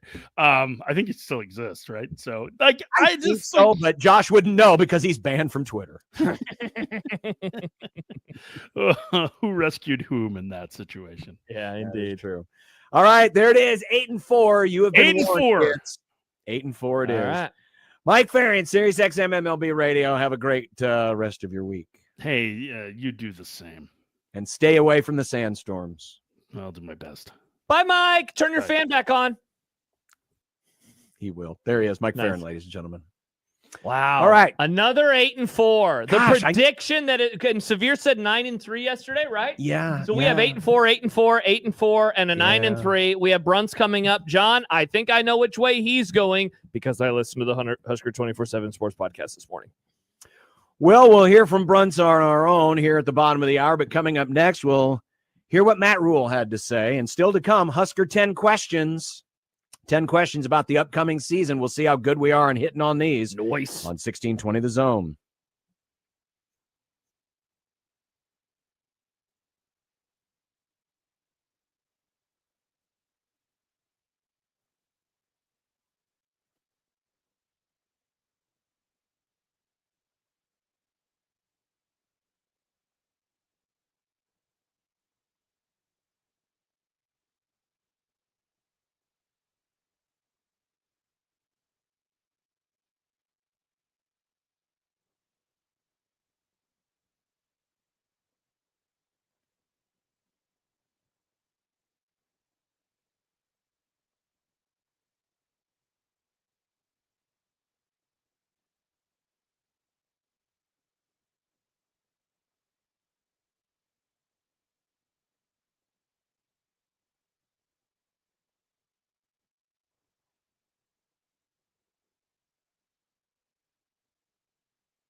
Josh, it's always good to know Yeah. that your vehicle's safe. I was going to when say. you're headed on a trip. Yes. Are we good to go? I was literally like walking out of my house, getting ready to come to Omaha for the show. Yeah. And bringing in the trash cans because last night was trash night. Took the dog outside. Riggs was out, sniffing around for all the other dog stuff. And I'm walking back towards the house, and I look at my car, and I see that there's something on the tire treads, and I thought, Elon, like a little rock or something. Get up close to it, and there was a nail head sticking in there. So, fortunately, caught it. All is well. Vehicle fixed. And Josh and I will have to drive down and probably eat sad sandwiches while the rest of the crew goes out for barbecue. Well, I still have not been on all my trips to Kansas City. Yeah. I have never had great Kansas City barbecue. Never. Yeah. Never. And I'm not going to get any this time. Not going to get either. it this time. But you know what, John? You'll get Red Out Week presented by Union Bank and Trust. Feel good about where you bank. Member FDIC. Now, that's not going to fill your stomach up with food, but it will fill your heart up with happiness. Thank you, Union Bank and Trust. Yeah. Member FDIC. Thank you, Union Bank. Red Out effing Week, baby. Let's get to a couple of the clips today from Matt Rule. Here he was, Nick, on the black shirt. We haven't wanted to make it a 13, 14, 15 person participation trophy type deal. We wanted to make it kind of as I got here, as I've said before, just talking to Coach Osborne and some of the older guys, like at its purest form, it was just, hey, the starters, so we are going to play a lot of different personnel groupings. So we've thought about maybe some other guys, but we haven't done that yet. And as we mentioned earlier, only 10 were handed out. There was the one defensive tackle position was not awarded. So Keona Davis could be certainly up there as the next one in line. Maybe Riley Van Poppel, we will see. But that is what Matt Rule had to say about the black shirts. Meantime, the game, of course, will be at Arrowhead Stadium in Kansas City, of which it will be at least 90% Nebraska fans. Here was what Matt Rule had to say about the home field advantage. Here was what Matt Rule had to say about the home field advantage. I don't see anything that talks about home field. This one? All right. Home game. I don't even consider it neutral site. I just think it's Arrowhead. Arrowhead seems like part of our DNA, our footprint, So I think this feels like a home game light, I expect to have the same home game intensity. I think if not maybe even more so, because we're more excited as a fan base to see this team for the first time. Obviously we're playing a great team like Cincinnati. When you have a chance to play another Power 4 team, that's exciting. And to play at Arrowhead for the first, it's the first time playing at Arrowhead, Huskers? No, third time, Matt. First time for me. So I think it'll be hopefully exciting. This, John, now you can help me out with this one. Big 12 championship game, that was obviously much more of a 50-50 split. It was a conference championship game, and it's not like Oklahoma's very far. What about the Oklahoma State game in '98? How GBR was that crowd? I was not there. That was an Oklahoma State home game that they had given up for this. It was. I was not there, so if anyone was, can let us know. But I'm pretty sure it was vast majority Nebraska fans because, again, 3 hours away. Stillwater's actually not that much further. I think it's about maybe 4 hours away. But because it was a Nebraska game. By the way, coming up on our extended pregame show on Thursday, trivia question about that game. Which Very game? Fascinating about that Oklahoma State game, the first time in Arrowhead Stadium. What? Goal line stand. Is that the answer to the trivia question? No, that is not the answer. I thought to it the was trivia how question. did the game end? Goal line stand. It did end on a goal line stand. Yeah. Did end on a goal line stand. All right, perfect. Here's a little more from Matt Rule. Talking about playing with a ruthless mindset. We want to go play this game one snap at a time with intentional focus, neutral mindset, and attack each play. And not worry about what the score is. Just worry about how we're playing, and then deal with how we have to play. Adjust to the situation in the fourth quarter. But we've worked on this for a long time. We've worked on it for 3 years. So I'd like to see it come to fruition now, where we just go out there and play with a ruthless mindset. Ruthless mindset. And then one more here from Matt Rule today. Yeah. And we talked a little bit about this yesterday after week 0. That first game could be very challenging for a lot of different reasons. Both teams, even though they have some key returning guys, both teams returning a starting quarterback, their receiver groups are all brand new. Nebraska's got new linebackers. Cincinnati's got new defensive line and some new linemen, plus a new running back. Yeah, a lot of new players, man, on both sides. Game ones can be very tricky. Here was Matt Rule about playing game one. Isaiah Mosey's, sitting in the recovery tubs, and not even just sitting there. He's got his game book out. Like a lot of times you see guys looking at their phone or iPad. Like he's got his game book out and he's like taking notes. I was like, all right, that's what our freshmen look like. That means that every room that the seniors are doing a good job, or in that case, in that room, Emmett.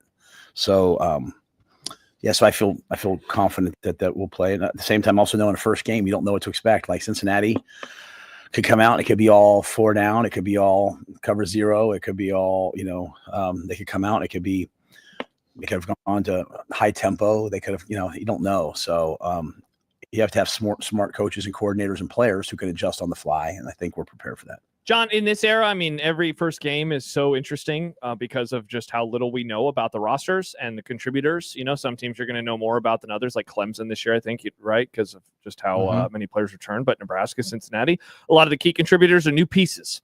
And so that is quite interesting. By the way, obviously next we'll ask Bruns his prediction as we continue to work our way through this week. I did get an email now from, in the subject line, noted Wisconsin fan Kyle, record prediction. But how about this, John? A little boots on the ground journalism. He says, every year my office does our Husker and Badger season predictions. We are pretty much split right down the middle as far as Badger and Husker fans go.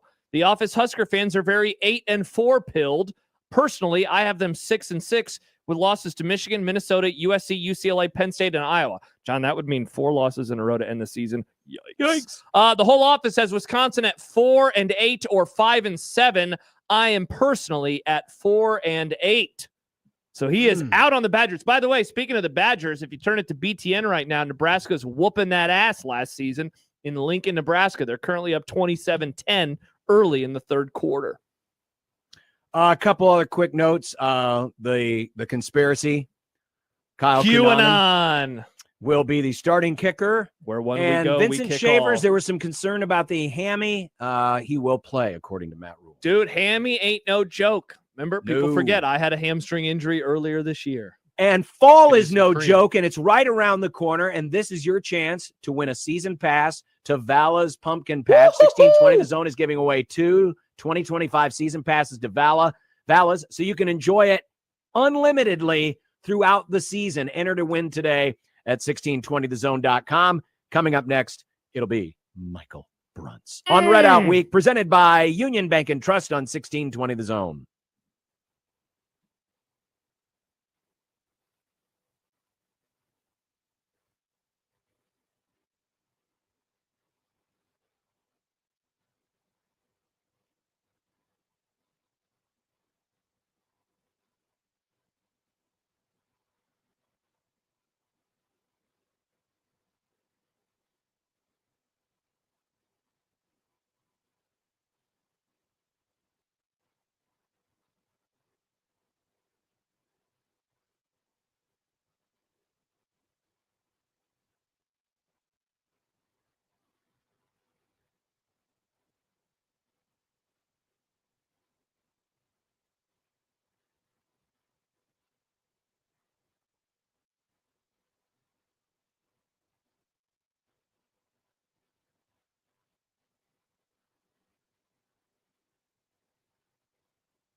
Here's a story of a man named Brunsey who covers Husker sports, boys and girls, like football and basketball, even weightlifting, like front squats and curls. Then one day, good old Brunsey called a talk show, and acting on what they thought was a hunch, John and Josh wanted to start a family. And now we get to talk to Michael Brunts. It's Michael Brunts. Michael Brunts. Now we get to talk to Michael Brunts. Mr. Husker 24/7 joins us in the Prairie Flower Casino Zone hotline. Brunsey, happy Thursday. Remember, we're 2 days out from the game. Happy Thursday. We are. How are things going? Good. How are you? Not bad. Are you picking up the Not kids bad. from school? Wife from the airport. My dog's losing it. So it's great things are happening all at one time. And there's a guy staring at me right now. He heard your record prediction on the pod earlier today, Bruns. He's pissed at either you're too positive or you're too negative. It's actually a Catholic priest, and he seems very confused by what's going on in front of him. I'm guessing he did not hear my score prediction or my season prediction, so he may have known. Well, we'll get it for the Grum here in just a moment. But what was your thoughts as the black shirts came out last night? One shy of a full 11.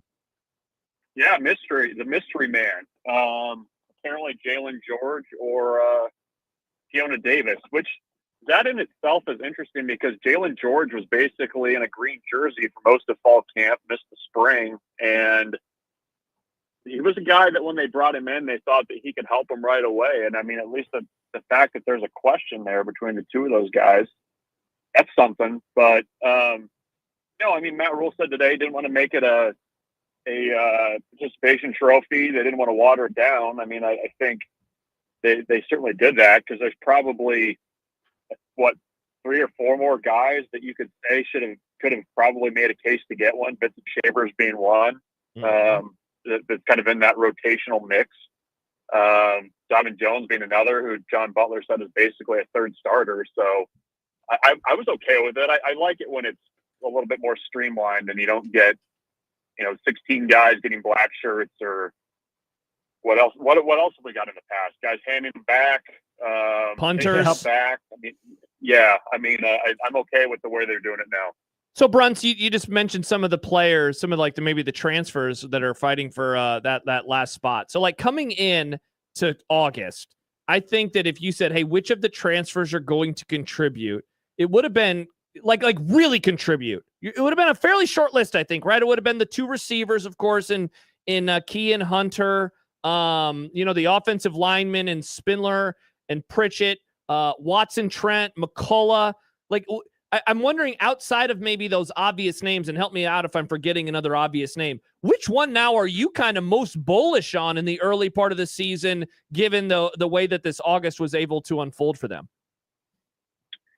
Yeah, I mean, in terms of somebody that's really on the rise, I mean, I don't know if I'm bullish compared to the other ones, but I mean, Williams Winery, I think he was probably like a let's wait and see what this looks like kind of thing. Yep. And I mean, it's still that way, but I mean, you list him as a co-number 1 with Cam Lenhart, who got the black shirt over Winery, by the way. But yeah, I don't think I wouldn't have predicted at the start of fall camp that he would be kind of up in that position. I mean, I guess I assumed that they were going to need him rotationally, but it sounds like he's done some good things in August to put himself in a spot to really contribute. So I think he's there. I mean, Kunanen won the kicking job. I mean, I think he was, I don't know that he was necessarily front of mind for everybody in that battle, but, I think Winery's probably, a guy that I think of first now as somebody that's going to have a lot to say. Andrew Marshall, I mean, was probably another guy that flew under the radar a little bit that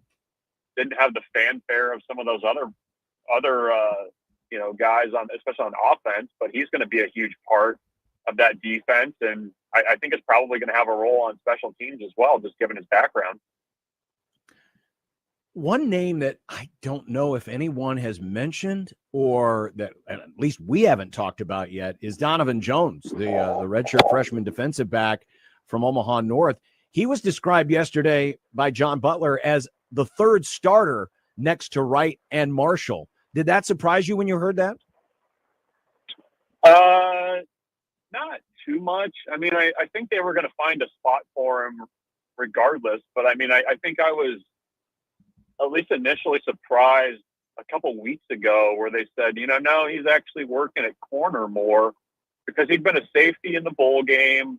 I think people kind of saw him as like a rover safety at some point, but I think it kind of speaks to his talent and, just his ability to kind of adapt, that he's put himself in that kind of a spot, at cornerback, which is pretty crowded. I mean, you've got Jeremiah Charles, Amari Sanders. I mean, there's a lot of younger corners that are kind of in that mix that he sometimes gets forgotten a little bit, but I think he's probably just one of those players that just kind of has a knack for being around the ball, can help you in a couple of different spots. And for a guy like that, you kind of just find him a place to play. I mean, he was really good in the bowl game. I know he really impressed him in practices when he got the opportunity to do that. And sometimes for a younger guy, that's the magic is when you get an opportunity like that, you kind of run with it, make a few plays, and he's just continued to do that over the last 8 or 9 months. So I wasn't shocked. I mean, I think the only surprise really for me was that it was going to be at corner and maybe not at, safety or another type of more specialty position where I think he could also fit into as well. Brunts, I imagine that you are preparing to or have already recorded the Hypecast, which means that you have started looking at Cincinnati ahead of the game on Thursday. What, in your mind, are you most confident in with this matchup from the Nebraska perspective, and what is most concerning about it? Yeah, I think I'm probably most confident in Nebraska's wide receivers against their secondary. I think that's one area that, Cincinnati's done a pretty good job, I think, to this point of addressing needs and out of the portal and adding talent. But I think that's one area where I think Nebraska still has an advantage on offense. So is that an opportunity for some early big plays? Maybe so. I think that's something that this offense should be able to do a little bit more this year, even with all the conversation about, taking what's given to you and efficiency and all that other stuff. I mean, I do think they have a better ability to maybe find some big plays in the passing game. What kind of concerns me about what Cincinnati can do is just, you guys know those plays where it's like 3rd and 6, everything's covered, and the quarterback leaks out, runs for 7 yards, and the drive continues. And I think the one thing that you can say about Sorsby, he makes good decisions. He's a really good runner, and he's got a good feel for the quarterback run game. And sometimes when you're, in week 1, the tackling's not great. Guys are a little bit juiced up to get after the quarterback, and you have to kind of just play disciplined defensive football sometimes. And I think that's what concerns me, is what he's able to do kind of off schedule with his feet. So Nebraska's going to have to be aware of that. I think they are, but when they have the opportunity to get him on the ground, they're going to have to do that. So I think that's the biggest concern is just, how does this defense kind of start quick, get a couple 3-and-outs or, some big 3rd down wins, because this is a quarterback that can really hurt you with his legs if you let him. Michael Bruntz joining us from Husker 24/7. We're going to talk about this subject a little bit later on in the show, but I'm curious where you think Nebraska will have their toughest time on Thursday night. Yeah, I'm eager to see. This is going to be a good test, I think, for Nebraska's offensive line. I mean, I think obviously the Corleone is going to be a challenge with what he brings. Is the they list him at 6'1", 335, something like that. Like, it's just going to be just the lowest man wins for 60 minutes with Justin Evans in the middle of that line.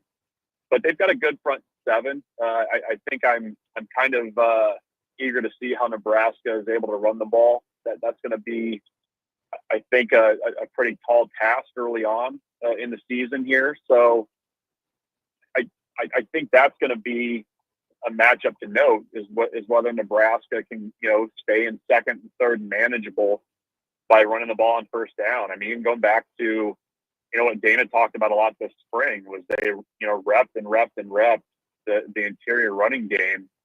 And this is going to be a really good test out of the gates against a pretty good front seven and how they're able to do that, especially with, what Cincinnati has in the middle of that line and also with its linebackers as well.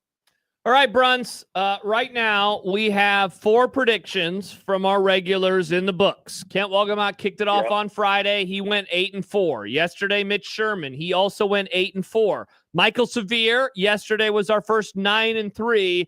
And Mr. Prediction himself, Mike Farron, just gave us an 8-4, which means lock it in. It's going to be 8-4. But we do need to get yours as well. What is your 2025 season record prediction for Nebraska? Yeah, I'm also at 8-4. It's the pleated khaki pants of season predictions. I understand that, but I don't know. I could see 9-3 very easily, but it just kind of feels like a little bit of a bridge too far right now. So 8-4, and they get the 9th win in Tampa in the bowl game against. I haven't really thought about the SEC team yet, but let's say A&M. In the bowl game. Oh, so, can you imagine Bruns, Trev Alberts versus his old school in football too? Yep, with a pirate ship in the background. That's what we all need. So they get the 9th one Tampa against Trev and Texas A&M, and Nebraska goes 8-4 in the regular season. Interesting. Brunsey, we will see you and the rest of the 24/7 crew down in Kansas City this week. Should be a fun trip. Yes, looking forward to it. Bye, Bruns. Yep, see you down there.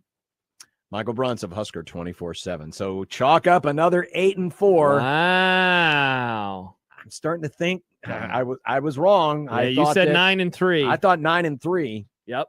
But 8-4 off to a nice start. Nice start. You know what? Why don't we get some record predictions in the chat? Let us know what records you're predicting. Oh. Can we get some record predictions in the chat since no one's doing it on our Twitter could we poll get some anymore? record predictions in the chat instead of Corpian and Jimmy arguing fighting. nonstop? I don't even know Oh what my they're fighting gosh. over now. I'm about to ban both of them so they shut up. You guys just need to give each other your email addresses so you can just correspond over there. Or better yet, just go meet a abandoned parking lot somewhere and get out there. Max says 9-3. 9-3. Interesting. I can't wait to give you guys my record prediction. Oh, interesting, Nick. Interesting. You will get an email on Thursday morning. Oh, that's right, because you're going to be gone. Mm-hmm. Wow. Can't imagine. Well, we won't. We will be in Kansas City Thursday. Yep. The Grum will be live from just outside Arrowhead Stadium. In fact, we'll be inside a different stadium. Whoa! We'll be inside Kauffman Stadium. That's right, folks. Baseball! No better way to kick off the football season than in a baseball park. Baseball. This But is we the will be worst there. news. We will be there with the Blur Parties tailgate. Yeah. And we will have a mega round table. Every show will be represented. In fact, all 5 of our regular zone hosts will be at the mega round table starting at 4. We'll take you up to 7. Kickoffs at 8. And then afterwards, we might be at a rest stop. We might be at a QT. We might be in front of a campfire. We don't know where Big Red Overreaction is going to be. But wherever we be, we be. Indeed. And we'll all be there for Big Red Overreaction after the game on Thursday. Of course, it's Red Out Week powered by Union Bank and Trust. This week's zone deal, Early Bird. Oh, food. Yum. 5 different locations in the metro, the best brunch every day, Early Bird brunch. Or maybe you like going late, go eat at night. Maybe you like the morning. Like you're up at 2 a.m. doing a post-game show. Well, we have got vouchers for you this week that we will give away on Friday, but you can get 2 $25 gift vouchers for only $25. Details are online at 1620thezone.com.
John, a question for you.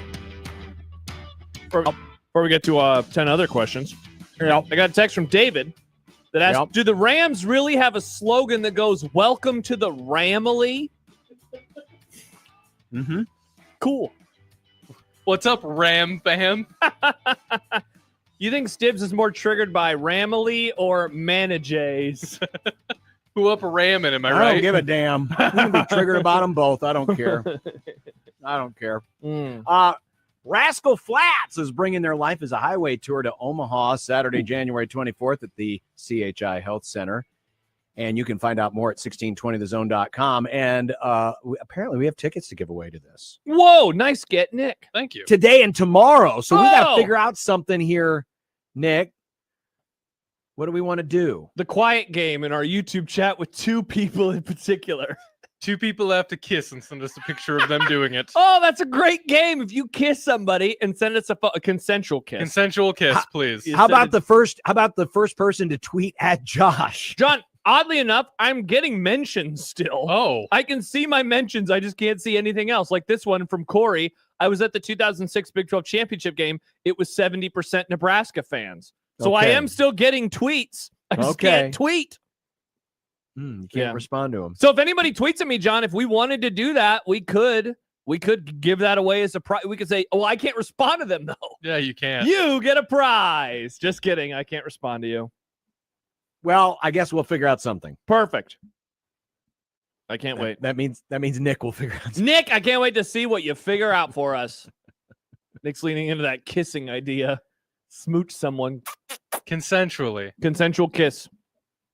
Well, it is time now for our new annual tradition known as Husker 10 Questions. These are 10 questions pertaining to the season where we will make either a prediction or a definitive statement, and we'll see how we do at the end of the season. As I recall, last year we did hit on a couple. We weren't terrible. A good year between the two of us, we might hit 40% on a good year. Awesome. Let's have a better year this time. Well, let's start with a question that we had last year. I was way It was off. one that I got right. Yeah, you killed me on this one. Nebraska's run play percentage. So this is the percentage of plays from scrimmage that were running plays. And I forget, John, do we count sacks in this? No. Okay. No. 50.6%. Well, I guess sacks or rushes, right? Yes. So they would be counted. Okay, so they counted. count. We count those as rushes here. Okay. Yeah, they are. 50.6%. So basically, Nebraska was a 50-50 team. Closest they've been to a 50-50 team in the last 10 years. Wow. The previous low was 52%. Just 2 years ago, with Heinrich Harburg running the show, it was a 10-year high 65% running plays. So where do we think this will be? Well, we're very close. Wow. You add those two up and they get almost 100%, John. 51%, I believe. I think that you'll see a little bit more. I think the pass game will be more part of the offense this year because I don't know if the running game is going to be all that in a ball of wax. Yeah, the big issue for me on it being a little lower than last year is last year there were two running backs in Emmett Johnson and Dante Dowdell that kind of got a line share of the carries, not to mention Ramir Johnson. This year, I feel confident in one guy. And of course, that is Emmett Johnson. So, honestly, John, there's a world where you and I maybe are overshooting this a little bit, right? Where there could be more passes because the wide receivers are pretty solid. Perhaps. So I'm gonna be safe though. I'm gonna be safe.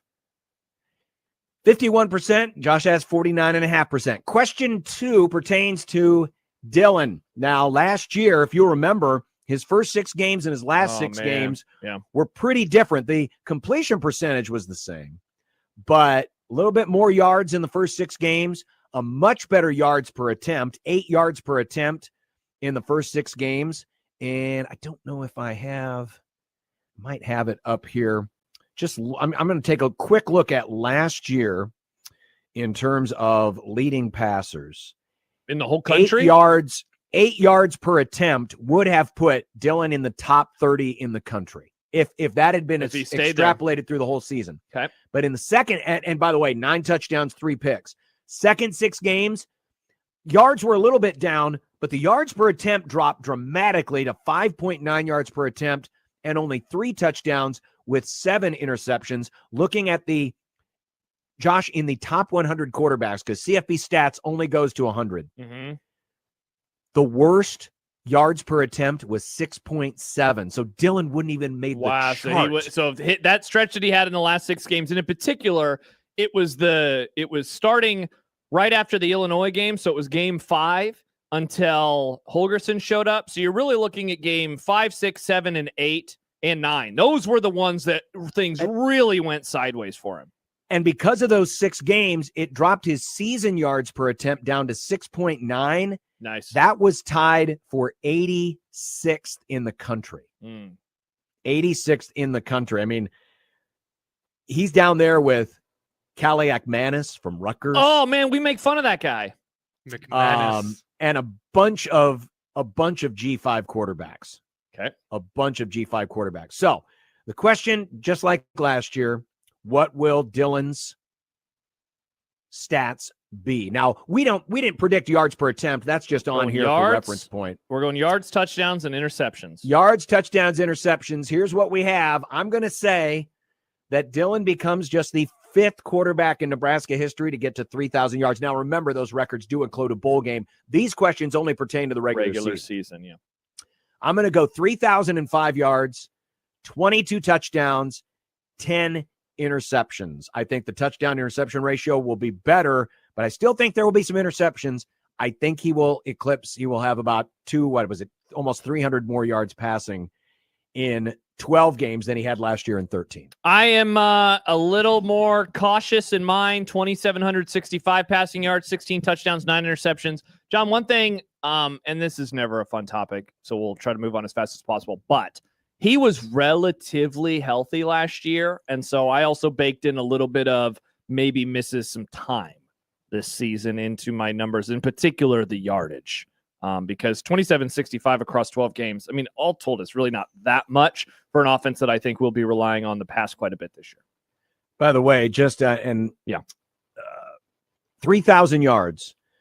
That would have put Dillon in the top 30 last year. Okay. 25 touchdowns. You had 22, though. I had 22, but 25 touchdowns get you to top 25 in the country. Okay. So 22, you're certainly top 50. Right. So just giving you a point of reference. Okay. That's good. Question 3 goes to Emmett Johnson. Yards from scrimmage leaders the last 5 seasons. We talked about that yesterday with Michael, but the last 5 years, Trey Palmer has the best year in yards from scrimmage. Now, over 1,000 of that was through the air. I think he had 75 yards on the ground. Emmett was the leading yards from scrimmage player. This is rushing yards and receiving yards, 881. Look at 2023. The leading yards from scrimmage player was Heinrich Harburg with Absolutely 489. Disgusting. Yeah, that ain't good. By the way, on this list, and I guess Wandrell was a little bit of both, but you got 2 receivers. Samari Toure led the team in yards from scrimmage in 2021. Well, yeah, and like you mentioned with Wandale, technically he was a wide receiver. So you have 3 receivers, a quarterback, and a running back. I mean, you are all over the place on this one. So it's a simple over-under question. Emmett Johnson's total yards from scrimmage over-under 1,100 and a half. This was an easy under for me. Why easy? Easy under. Why easy? Because you're a hater. I think Emmett will have more rushing yards than he had last year, but I don't think he'll have as many receiving yards because there are more receiving options. Man, I am, first of all, I felt like I couldn't write under after all of the things that I've said about Emmett Johnson this year, so that was part of it. But I do think he can do it. I think that he can be that type of consistent back. It's not even 100 yards per game if he was able to play all 12 across the regular season. Plus, there are going to be games where he's going to have, 150, 160 yards from scrimmage, and so thus the math would work out in my favor. Is kind of what I am banking on here. I wouldn't say it was an easy choice, though, like it was for you. Well, I went with easy choice for a couple of reasons. One, kind of baking in, first of all, touches, right? Yeah. The running back rotation. Well, but that's going to lean, in my opinion, that's going to be a positive for him because he'll get more carries. We'll see. Oh, yeah, I need to see it before I believe it. Yeah, I'm not trusting. Yeah, just real quick, remember what happened when Dana took over last year? His touches skyrocketed, and he was getting over 20 a game with Dana in charge. We'll see. The bad but man. remember, they got new Satterfield receivers this year. Can't hurt you and anymore. Dylan may take some of those yards running with the ball. So Yeah. anyway, I went under, you went over. We'll see. Okay. One of us is going to be right. We know that much. That is true. This is the one that we can guarantee one right, one not. Question number 4. Oh, wow. List the order of tight ends in terms of number of receptions this season. So when you look at the total number of receptions, list the 3 tight ends in order, and we are in dead agreement. Harburg will lead the tight ends in receptions, followed by Lindenmeyer, followed by Nelson. I'm a little surprised. That said, like mainly because I thought you'd go Lindenmeyer over Harburg. I went Harburg over Lindenmeyer. I'm gonna drink the Kool-Aid a little bit with the man, with how they're viewing him and how people are talking about him. So give me Heinrich Harburg there.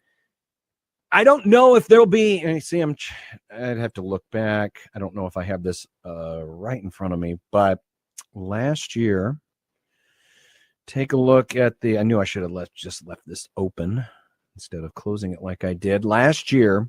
In terms of tight ends, Thomas Fidone had 36 catches. Okay. Carter Nelson had 10. That's more than I would have guessed. Borkacher had 6. Bo Richter. Harburg had 2. I think it's going to be a lot more balanced. And I don't know if a leading tight end. Here's a quick added prediction. Okay. The leading tight end will not have 36 receptions like Fidone did. I would agree. Beringer fan says Harburg shouldn't have the most receptions at tight end. What do you think about that take? Why shouldn't he? Yeah, I would say why shouldn't he as well?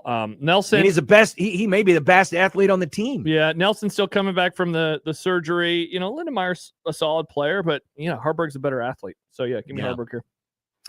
All right, question 5. Who is the second leading receiver? Whoa. And I went with Dane Key. You went with Ja'Cory Barney. I think Barney will lead the team in receptions for the second straight year. Interesting. Because they want to get him the ball. With Key, I'm not saying he won't have a good year. You don't like Key. I always forget about that. You've been talking trash on him for months. I'm just not psycho on him like you. Not buying into the guy. I didn't get banned from Twitter for all my Dane Key takes. Is that what it was? Elon banned me because I was positive about Dane Key? No, I was really interested to see where you would go here because, I mean, obviously there is a couple other options, and Isaiah Hunter being one, because there are some people that are like, he is unequivocally the second best wide receiver on the roster. I think Barney, I like the ability after the catch. John, I wouldn't be surprised, to be honest, if you ended up being right that he leads the team in receiving yards. I think he's going to get the ball and he's going to be able to run this year, which he wasn't always able to do. Hopefully, fewer flags on some of his cool plays as well, so they don't get called back. True. Question 6 in our Husker 10 question season predictions regarding turnover margin. And if you look at the numbers, they are sobering. Only one time in the last 10 seasons did Nebraska finish with a plus turnover margin, and that was 2016 when they were +5. Only one other time did they break even for the season. That was 2019, and of course we all remember what happened 2 years ago when they were -17 in turnover margin. Last year was better, way better, only -2, but this year, what will Nebraska's turnover margin be? Whoa! The negative boys, Josh, -1. I think they're going to finish with a +4. I apologize to everybody. I think that they will be just slightly below average here. Slightly below, or slightly below 0, I guess. All right. Well, We'll see. We'll see if it's right. Question 7.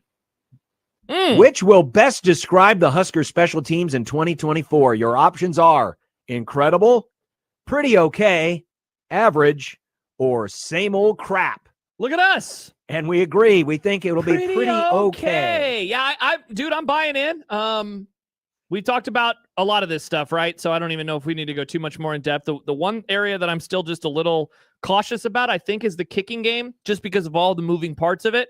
But I think Archie Wilson's going to be good. I think the coverage is going to be better. I think the returning is going to be better. I think that they will be a net positive. I will say that. And I would say pretty the net okay positive, boys, is like slightly above average. And so I will say that they are a net positive, not even a net neutral this year.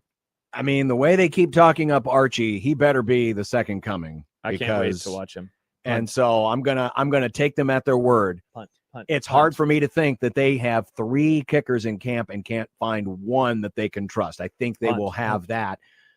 I think because of the punting, I think the coverage unit, I don't think Nebraska's going to get burned on many, if any, backbreaking punt returns this season. I'm not sure about the return game, but that's why I won't go all the way and say that they'll be incredible, but pretty okay for recent Husker seasons would be pretty awesome. You said that yesterday to Mitch, and you're absolutely correct about that. Pretty okay around here. We're grading on a curve would be tremendous. Question 8 regarding one-score games.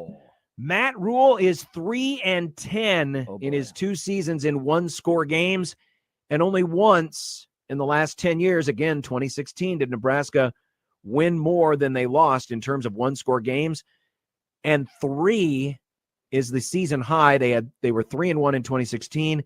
They were 3-6 in 2015 in one-score games, and we all remember 2021 when they could not win a one-score game. They were 0-8. So the next question, question number 8, what will Nebraska's record be in one-score games? I'm going 3-3, and you're going to give them one more loss. Yep. I had to kind of work backwards on this one, right? Because you have to go through the games that you think they're going to lose, and then you say, okay, so how many of those will be one score? So you decide on that number, and then you figure out, okay, which ones do you think they would win, and then how many, not even blowouts, but how many games will they win by 9 or more, and how many games will they lose by 9 or more? And I settled on 3 and 4. Okay. Should be a massive improvement. Again, that would be huge compared to the last few years. It would. Question 9. Uh-oh. The most exhilarating win of the year will be versus blank, and the most frustrating loss will be versus blank. Of course, I made the prediction over a month ago. You did. Nebraska's beating Michigan by 2 scores. That will be the most exhilarating win. I had to think as I was going through, and of course, we'll have our season predictions coming up in our will win, should win, might win, won't win scenario. What is that again? Is that Thursday. Thursday? That's Thursday. Thursday, yeah. We'll do that before the roundtable. Okay.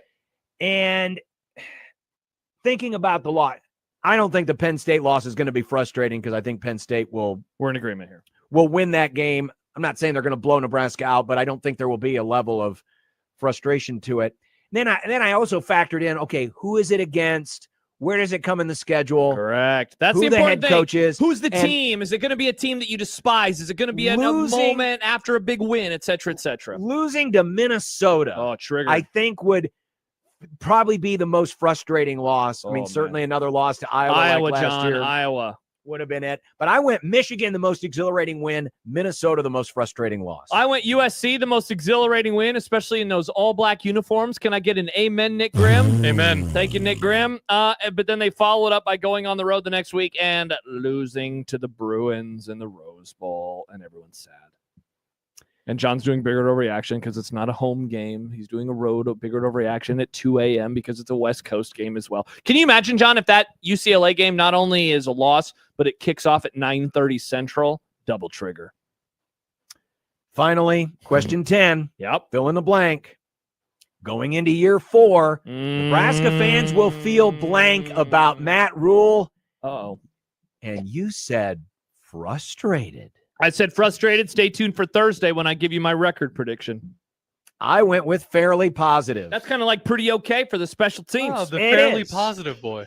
I think they will feel fairly positive about Matt Rule, but wow, frustrated. Ew. Frustrated. Josh, you're sounding like you're going to be Mr. Lowball on the predictions board this year. Yeah, I'm a little bit worried about that. Chris in Montana says best win Iowa, frustrating UCLA. UCLA.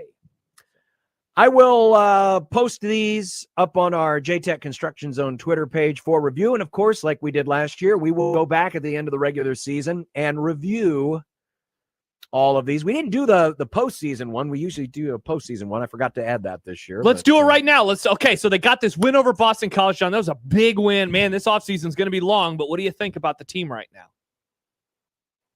What? I was taking our mindset back to like December 29th. No. I was saying we used to do a question in 10 questions. The Husker season will end here against here. Oh, my bad. I totally misunderstood what you were trying to say.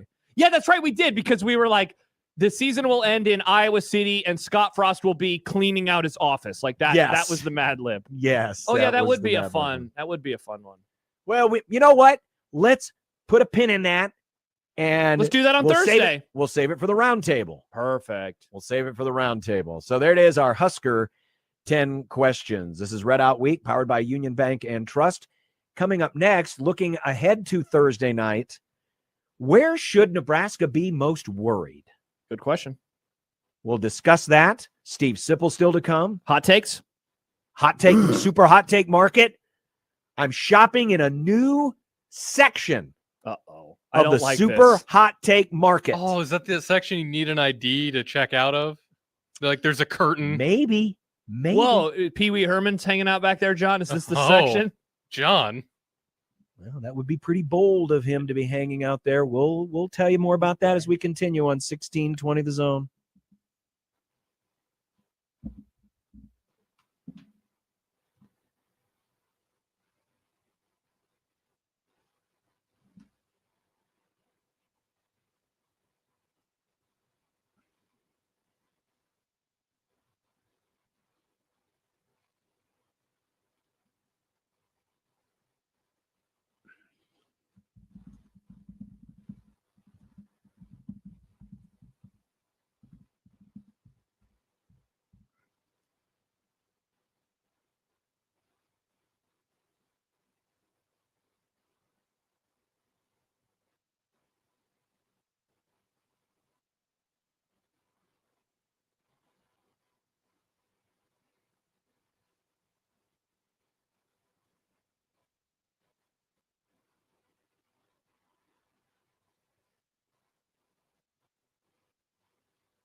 John, you know it's Red Out Week, as you just heard, presented by Union Bank and Trust. Eric sends in a great email. A topic we haven't hit on yet in Red Out Week. All right. Weird. John has all multiple sports banners and memorabilia in the background and not a single one representing the Huskers. Why do people get so triggered by this? Because they have nothing better to do with their lives. And I've explained this a zillion times. Where's the Nebraska gear, I John? have the most unique Nebraska item in this background. Yeah, I do. Hater. From Mount Buck, one of the most legendary seasons in Nebraska baseball history. And I am the only person who saved. Oh, you got a text. That's weird. What is My that? name's Mountain Buck, and I like to mount club. I'm the only person that has it. And so I have the most That's unique true. piece of Husker memorabilia of anyone at any time. Besides, I didn't have any. Oh, I got one other thing I just added. See that Rams helmet back there? Yeah. Autographed by Vince Ferragamo. What about John? The only Nebraska quarterback to quarterback his team to a Super Bowl. So take that. What about in honor of your favorite sport, college basketball, you always have the score of the most recent Nebraska Creighton men's game behind you with the winning team's logo prominently displayed. Thoughts? Nope. Okay. So isn't John a Nebraska product? He is. I guess his whole background is Nebraska because Yeah. it's in Nebraska. Also the degree. And you should put your diploma behind you, John. Signed by It's over there. Graham Spanier. It's right. It's literally 4 feet from where I'm sitting right now. It's on the wall. It's perched on the shelf underneath my television. Mine is also perched. I need to get a frame. I think the this Perch year, Boys. maybe for Christmas, I'll ask for a frame. I don't want to get a frame. I don't want to expose it because I don't it's wanna get a signed by frame. a guy who ended up going to prison. Graham Spanier. Yeah, no. And by the way, I have three, but they're not in the background. Husker 1971 placemats. John, that's over like here Nick in high on school. my I have a wall. girlfriend. You just can't see her. She's out of frame. She did go to a different Again, school. She's in Canada. These are things that idle Huxley. minds, weak minds, empty minds think of. I don't. And it's Red Out Week, baby. Where should we be most concerned on Thursday night? We're getting some score projections. I saw that the SP Plus projection was out, and Nebraska's about a 5-point favorite there. Yeah. BCF Toys. Brian Fremo. That's the he put out his thing. Is that the market John's shopping in? yeah. Nebraska by 2.7 points, 57% chance of winning. Corpian says 42-10 Skurs. Wow, we'd have a party that night, John. I'm going to double check here and see. We've had a little line movement. Caesar, is that Caesar's? No, that's Charlie's. BetMGM is now up to 7. Oh, look at that. Bally's is still at 7. Everyone else is at 6.5 right now. 6.5. Okay. On the game, and the total is still sitting, I believe, at most places around 53, 54 points. But question: where should Nebraska be most worried on Thursday night?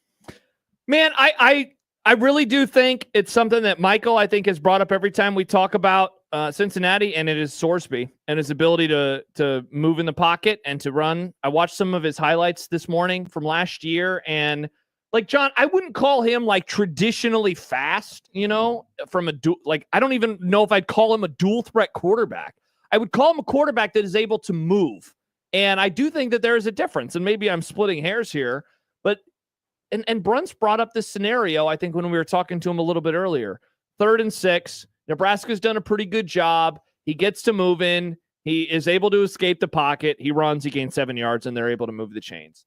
And I think that right now, given some of the new players, some of the new pieces, at all really the first 2 levels of the defense, the front 7, maybe a little miscommunication here. Maybe you miss a sack opportunity or a tackle behind the line of scrimmage, whatever it is, and suddenly they're able to kind of scoot on by you. Matt Rule's talked about it. They need to be better at tackling. That was the thing last year in terms of why was the defense worse from 23 to 24. In my opinion, it was tackling. And so I would say that is where I begin. I think on the other side of the ball, and we'll have more numbers as we get closer to the game on Thursday, I think Nebraska's offense is going to be able to move the football, but I think Cincinnati's going to be able to move the football a little bit as well. So my concerns are much more on that side of the ball, just given the new players and a new coordinator for Nebraska and kind of how that all comes together in the first game of the season. Mine is going to center around the run game on both ends, both running the ball against Cincinnati and defending the run. Now, run defense has been my number one concern. If you could tell me what the run defense numbers are going to look like at the end of the season, I think I could piece together how Nebraska did. So when you look at Nebraska defending the run, no, you don't have Corey Kiner back, but you do have the transfer Tyree Walker from Wisconsin. But the guy I'm looking at Thursday night is Evan Pryor. Pryor last year had 418 yards rushing, but scored 6 touchdowns, and he broke multiple 50-plus yard runs last season. You look at his game log and had 105 yards on only 4 carries against Towson, had 76 yards on only 3 carries against Miami of Ohio, had 67 rushing yards on only 4 carries against Arizona State. He is their game breaker, whereas Walker will be the more physical back. But how they rotate those two guys, and then, of course, mixing in what Sorsby is going to do with his legs. Looking at Sorsby last year, real quick, where are we? Was it close to? It was 400 and change, if I remember right. Yeah, it was 400 and change. He was the second leading rusher on the team, but his game log last year had 52 yards rushing against Texas Tech, had 143 yards rushing against Iowa State. Now, I'm not saying he's going to have that against Nebraska, but I am particularly concerned with Cincinnati trying to slow the game down, or at least, play keep away, try to milk the clock and use that running game. And I think they have a couple of different ways that they can come at Nebraska that way. And then I'm going to look at this as well in terms of how Cincinnati defends Nebraska, because this is a Cincinnati front. We've talked about Corleone, the Godfather. He is back to anchor that line, but they've got a really good set of linebackers. Dingle, Golday, Coleman, they're all back from last year. And this was the strength of the defense last year. It's expected to be the strength of the defense this year, but with the reinforcements and guys coming back from injury on the defensive line and the unknowns about, how Nebraska is going to be running the football this season. I know that, a lot of folks are expecting big things from Johnson. And even though I'm very bullish on the Nebraska offensive line, I think it's going to be a really interesting factor. I think Nebraska can run the ball against Cincinnati, but if I would to say, okay, what concerns me? I think Nebraska is going to be able to move the ball through the air. I think Dillon could have a really nice game, but it's going to be running the football and stopping the run that are probably the two biggest questions I have, and probably would be the two biggest concerns that I have going into this game. Yeah, one area that I'm interested to see how Nebraska does matching up, and we'll talk about this a little bit more tomorrow. Nick got the voice of the Bearcats on, Dan Horde. He'll join us tomorrow afternoon to talk about Cincinnati a little bit more. But the receiver transfers that they have brought in, I think it's pretty interesting. You have Jeff Caldwell, who is from Lindenwood, so an FCS wide receiver. He had 52 catches, over 1,000 yards, 10 touchdowns at that level last year. So he brings a lot of production. But now how does he do at this level of football? The other two transfers, Caleb Goody, he comes in from Colorado State where he had 400 yards plus 4 touchdowns through the air last year. Cyrus Allen, who's on his third school, he played at La Tech in 22 and 23, and he was pretty good, getting almost 800 yards in 2023. Went to Texas A&M last year, just 18 catches for 269 yards. And so what do those 3 players do at this level against as we've talked about a lot, a very experienced defensive backfield, but one that could certainly be had at times last year? So you go back to what you just mentioned, I mentioned before, with Sorsby in the run game. If there's a world, John, where Nebraska's DBs are doing a good job against those receivers, but Cincinnati's still able to move the football, and that's because of Sorsby's legs. So that's going to be really, really interesting. Certainly a lot more to break down this game. We will talk with Dan Horde, the voice of the Bearcats, tomorrow as we draw closer. Nick. Certainly we will have a lot on this matchup on Thursday when we are live from Kansas City not only for the Grum, but for the Super Roundtable. All 5 of our zone hosts, Gary and Matt and Connor, will join Josh and myself, and we will break this game down from every possible angle over 3 hours, the Super Roundtable.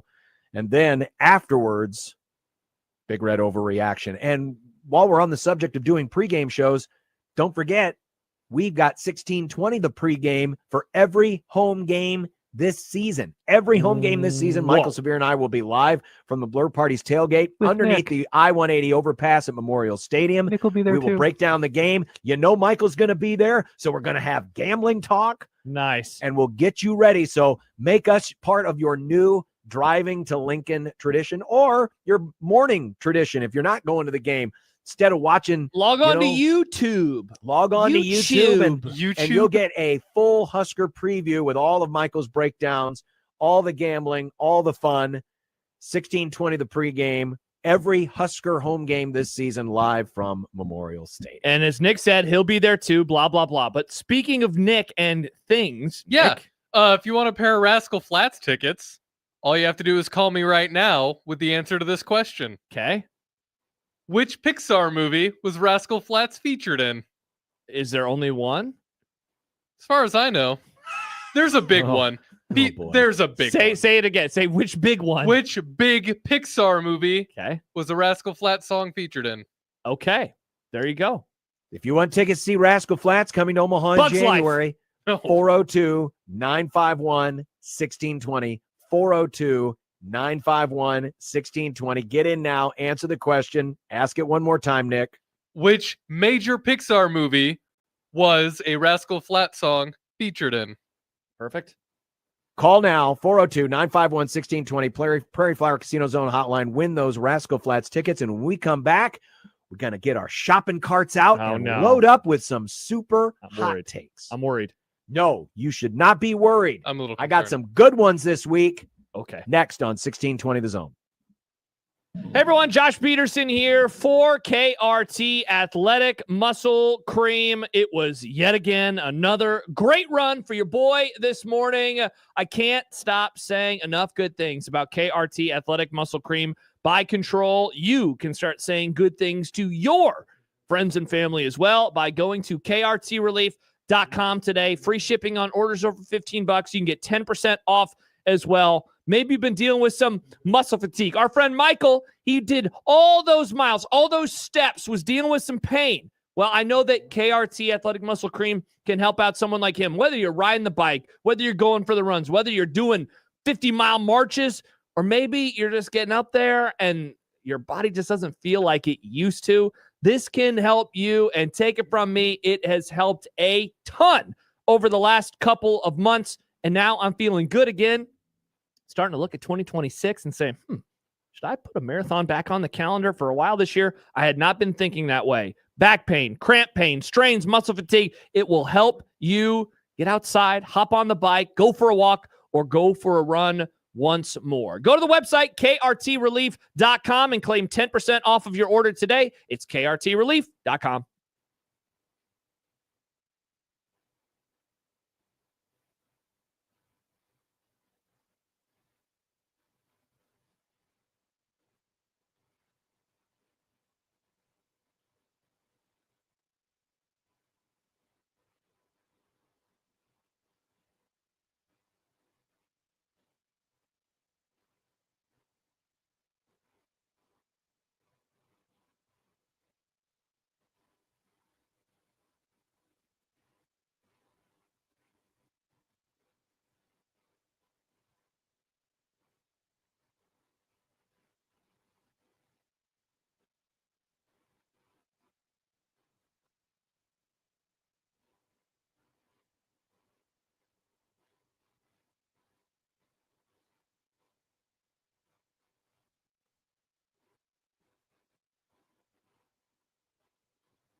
get a winner. We did. And they're going to go see Rascal Flatts in January. who was it? He already forgot their name, John. He's busy. I bad with names, John. I'm sorry. I'm better with faces. Well, Congrats. congratulations, Congrats. mystery person. You're going to Rascal Flats. Proud of By the you. way, so many people in the comments. I got an email. What?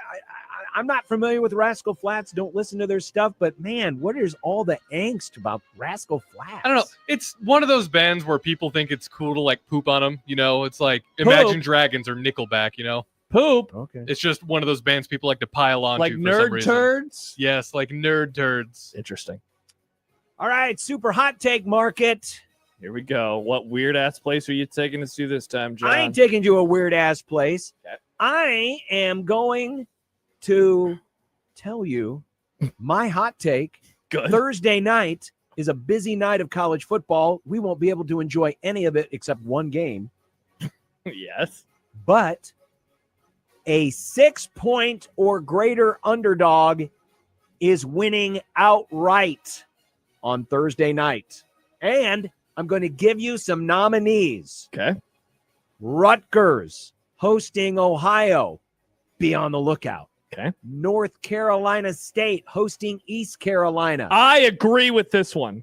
Be on the lookout. Agreed. Akron, Nebraska opponent Akron hosting Wyoming as a 6.5-point dog. Be on the lookout. Wait, you're saying Akron could beat Wyoming?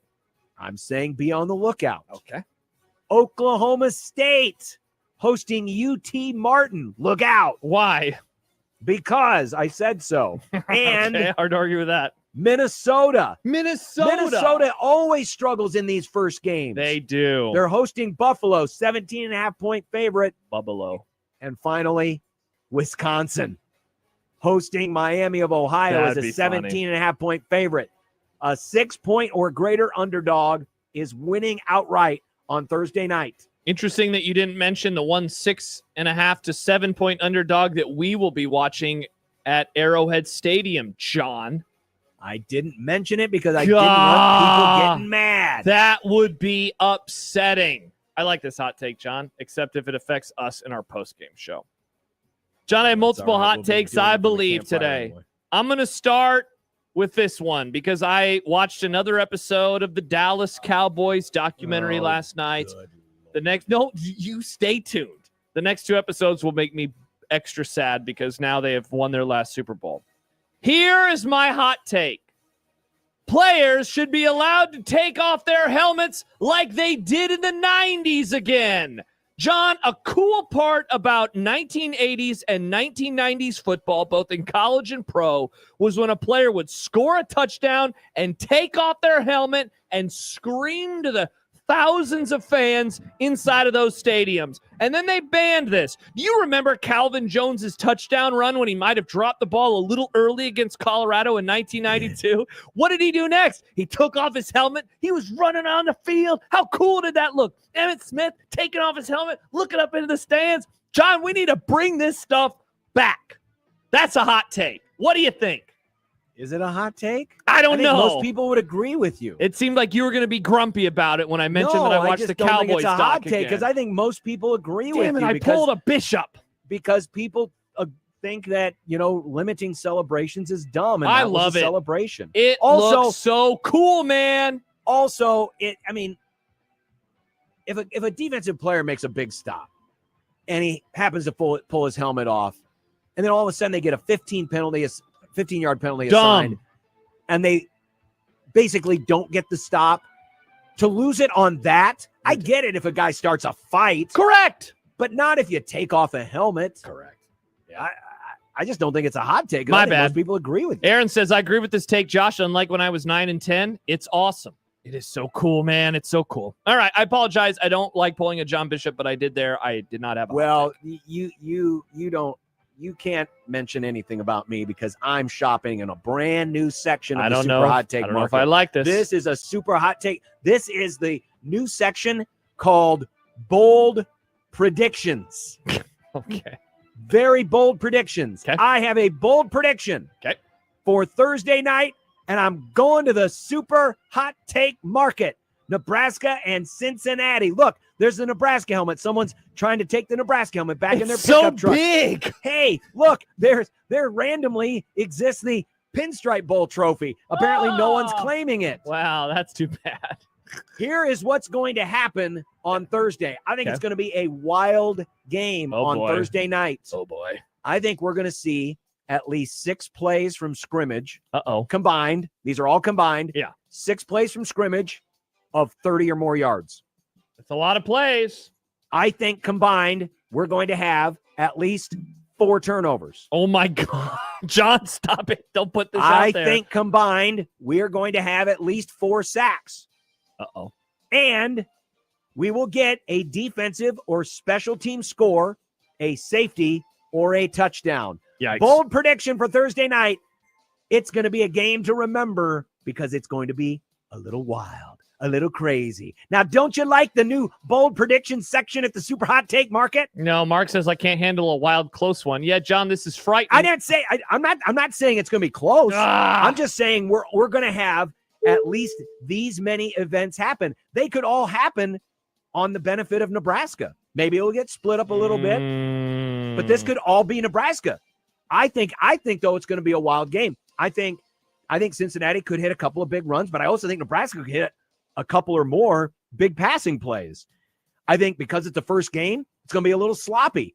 I think there's going to be an element of boom or bust to Nebraska's defense where they'll make some big plays in the backfield, aka tackles for loss or sacks, but they might give up a couple of big ones. I just got a feeling this game could be a little crazy. So I'm going to the bold predictions. This is going to be a wild game on Thursday night. Get your popcorn ready. Alex and Lincoln writes, I have a bold prediction. Wow, is this going to be a new part of the hot take market, John, every week? Bold predictions. All right, so this is the last one of these that is right before Nebraska season kicks off. So I wanted to be a little goofy with my last one. John, the relationship was real all along, and I told you it was real all along. But here's the bonus hot take. If Nebraska loses to Cincinnati, everyone will blame it on karma because Travis Kelce and Taylor Swift got engaged. I've already seen a thread on a message board that is titled Kelce Swift engagement, a distraction, or good luck for Cincy. It's already happening, John. Incredible. This trash. I brought it up in the hot take market.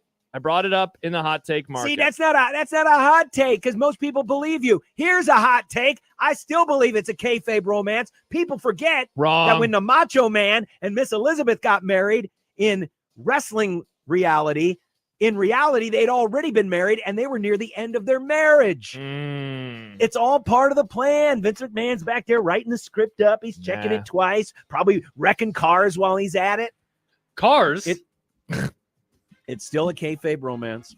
Interesting. So now they're engaged as a bit. John, this is a really weird hill for you to die on. It really I'm not dying on it. I'm not on this hill. Yeah, you and I don't care. This segment's supposed to be for tomorrow. I don't care. No, that's Thursdays. I don't care day. Still don't care. All right, that's hot take market. Super hot take market. Here, you were worried about my hot take. Don't you like my? That's a good hot take. That bold prediction. No, that was actually pretty solid. At first when you said bold prediction, but I mean, if all those things happen, that would be quite the parlay. It would. Yeah. Be a crazy game. Mm-hmm. I do. I think it'll be a little bit crazy. A little cray-cray. Brazy. Brazy. A little brazy. Look at John. He's a brazy boy. I guess. Oh, well, coming up, we got Steve Sipple. Okay. Sip's going to join us. Lovely. Sip spent some time talking to someone in the Cincinnati sports talk radio market. Travis Kelce? No, sports talk radio market. Well, podcast is like a radio. I got to ask him about this dude because I think he sought out the most negative Cincinnati guy he could find because this guy had nothing good to say about Cincinnati. Interesting. So we'll get his thoughts on that. We'll get his thoughts on what he heard from Matt Rule and his season prediction. Will he break away from the 8-4 boys? Let's find out. Next, 1620 The Zone.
Throw. It would be nice to have a boat. Throw. It would be nice to have a boat. Throw. It would be nice to have a boat. Throw. It would be nice to have a boat. Throw. It would be nice to have a boat. Throw. It would be nice to have a boat. Throw. It would be nice to have a boat. Throw. From your mom.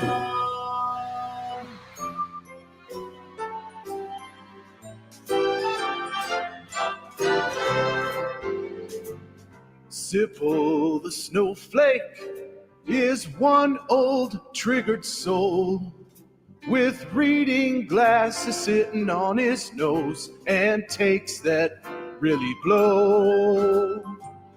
Sipple the snowflake deserves a mouthpiece to the face. He says LeBron's the GOAT and Steph will choke. Then he runs to his safe space. Hey, we gotta be careful here. He tells us when we speak, but when 10 games air in a day, he thinks that's too many. Oh, Sipple the snowflake says words like mature. He's a blogger now and an honor too, and also really old. And here he is, just 2 days shy of his 78th Nebraska season opener that he will be covering. Hey, Sip. John, we're like the same age. I know, but I like to have fun with it, you know? We remember Bill Jennings. Those were great days. Yeah, those are wonderful days. Better than the Frost era, interestingly. I'm pretty old. I wouldn't say really old. Stibbs kind of embellished that. Yeah, he did. He did. I'm curious, Sip, is there an opener, good or bad, that stands out to you more than all the others? Oh, what a question. Oh, God, anybody who knows me, I cover games. I move on quick. I don't think about them that much. Oklahoma State in 2003 was very, very interesting and surprising at the time. It was surprising. Yeah. Yeah. In hindsight, you would say, why? I mean, think about how bad they played defense before Bo got there. Right. And then he whipped around that defense, and DeMario Williams was coming off the edge, and it was very effective. They confused. It was Mike Gundy who was the offensive coordinator. It was Les Miles of Oklahoma State coach. Right. At the time. It was Miles, but it was Gundy calling the plays, and they were, it was Pelini in Nebraska had the advantage of the unknown. Gundy had no idea what they're going to do, and I think Bo even kind of took it to another level with how he presented the defense. That we could even be more confusing, and he was good at that. I mean, Pelini was good at that. Sip, that is a great answer. Yeah, that is a great answer because, it kind of gets forgotten because it was the last year of Frank, but it was the first time that Bo was on the field. And I remember being down on the field and being on the Nebraska sideline and watching the sideline and watching how Marvin Sanders was talking to the defensive backs, watching how Bo was doing everything. I mean, there was an intensity down there. And of course, it was what they call it, the Husker Nation reunion. They brought back all these players. And so they were lining the field. I mean, the atmosphere in the stadium was really special, but I was really I was really impressed by watching that sideline and watching those defensive coaches with that defense. And it was really, really neat. That's a sneaky good one. I hadn't thought about that. Thank you, John. Yeah, that was good. And on the sort of a bad memory for Nebraska fans would have been the BYU one stands out to me because it was BYU and the way the game unfolded. And then, when you look at that game, they still, even on that last play, you had I'm not going to name the defensive end for Nebraska, but he all he had to do was hold the edge, keep that quarterback in the pocket, back in the pocket. And the quarterback couldn't have made that throw to the end zone, but he tried to sort of play hero ball and he spun inside, allowed the quarterback to step up and roll. I mean, basically allowed the quarterback to move to the line of scrimmage and step into his throw, and he barely still got it there. So that was sort of horrifying. But I don't know. There's a lot of that sort of stand out in my mind. Hey, Sipple, along those lines, so it's interesting you bring up two games that I think kind of fit the same vibe of this one in this way. So 2003, a lot of pressure, right? It was a power game to begin, and as you mentioned, the 2002 defense was horrible. And 2003, we had a lot of questions. They won that game because it was in the midst of a 30-year run where they always won the opener. Starting in the BYU game in 2015, like every time we have approached an opener that feels outsized, if you will, BYU in 2015, what turned into Colorado in 18, the COVID game, the 21 and 22 games for Frost, the first game of the Matt Rule era, they've lost all of those. Like, does this game have that same kind of feeling for you, and that it's a power opponent and it's on the precipice of what is another important season? Every season is important, of course, but like, does it conjure up some of those same feelings for you? No, it doesn't. Only because, Josh, I get where you're going. Only because I look at these games so independently. I don't look at them in that context. Like telling kind of a story. Yeah, I look at them in the context of the moment. So I don't just Rule and this bunch had nothing to do with that stuff. So I don't think of it that way. I get what you're saying. In Nebraska, what are they? What are they? 0-1 in their last openers against power conference teams? 0-6. The last time that they beat a power conference team in the opener was Oklahoma State in 2003. Yeah. In a pure season opener. Yeah, that's trouble. That's one more stat that illustrates the decline. Yeah. So I guess in that context, what this game could represent to me to a certain degree is starting to remove yourself from that decline, starting to sort of start to bend it back the other way a little bit. That's you know what, you could pick up some momentum here, obviously, because it's going to be raucous. It could be very memorable for the fans, and then that, of course, means it's memorable for the players. And you can generate momentum from this on the heels of a bowl win, which I believe always you get some momentum out of that too. So it's big. It's a huge game. You won't catch me diminishing this. This is a big one for sure for the program. It's a big one for the program. There's no doubt about it. As we draw nearer to the game, has your confidence level gone up on the outcome Thursday? Very static. I know it's not a sexy answer for you guys, but no, it doesn't. It hasn't vacillated much the way I look at the game. Still the same sort of concerns. Those concerns really, in a bad news sense, they haven't been alleviated.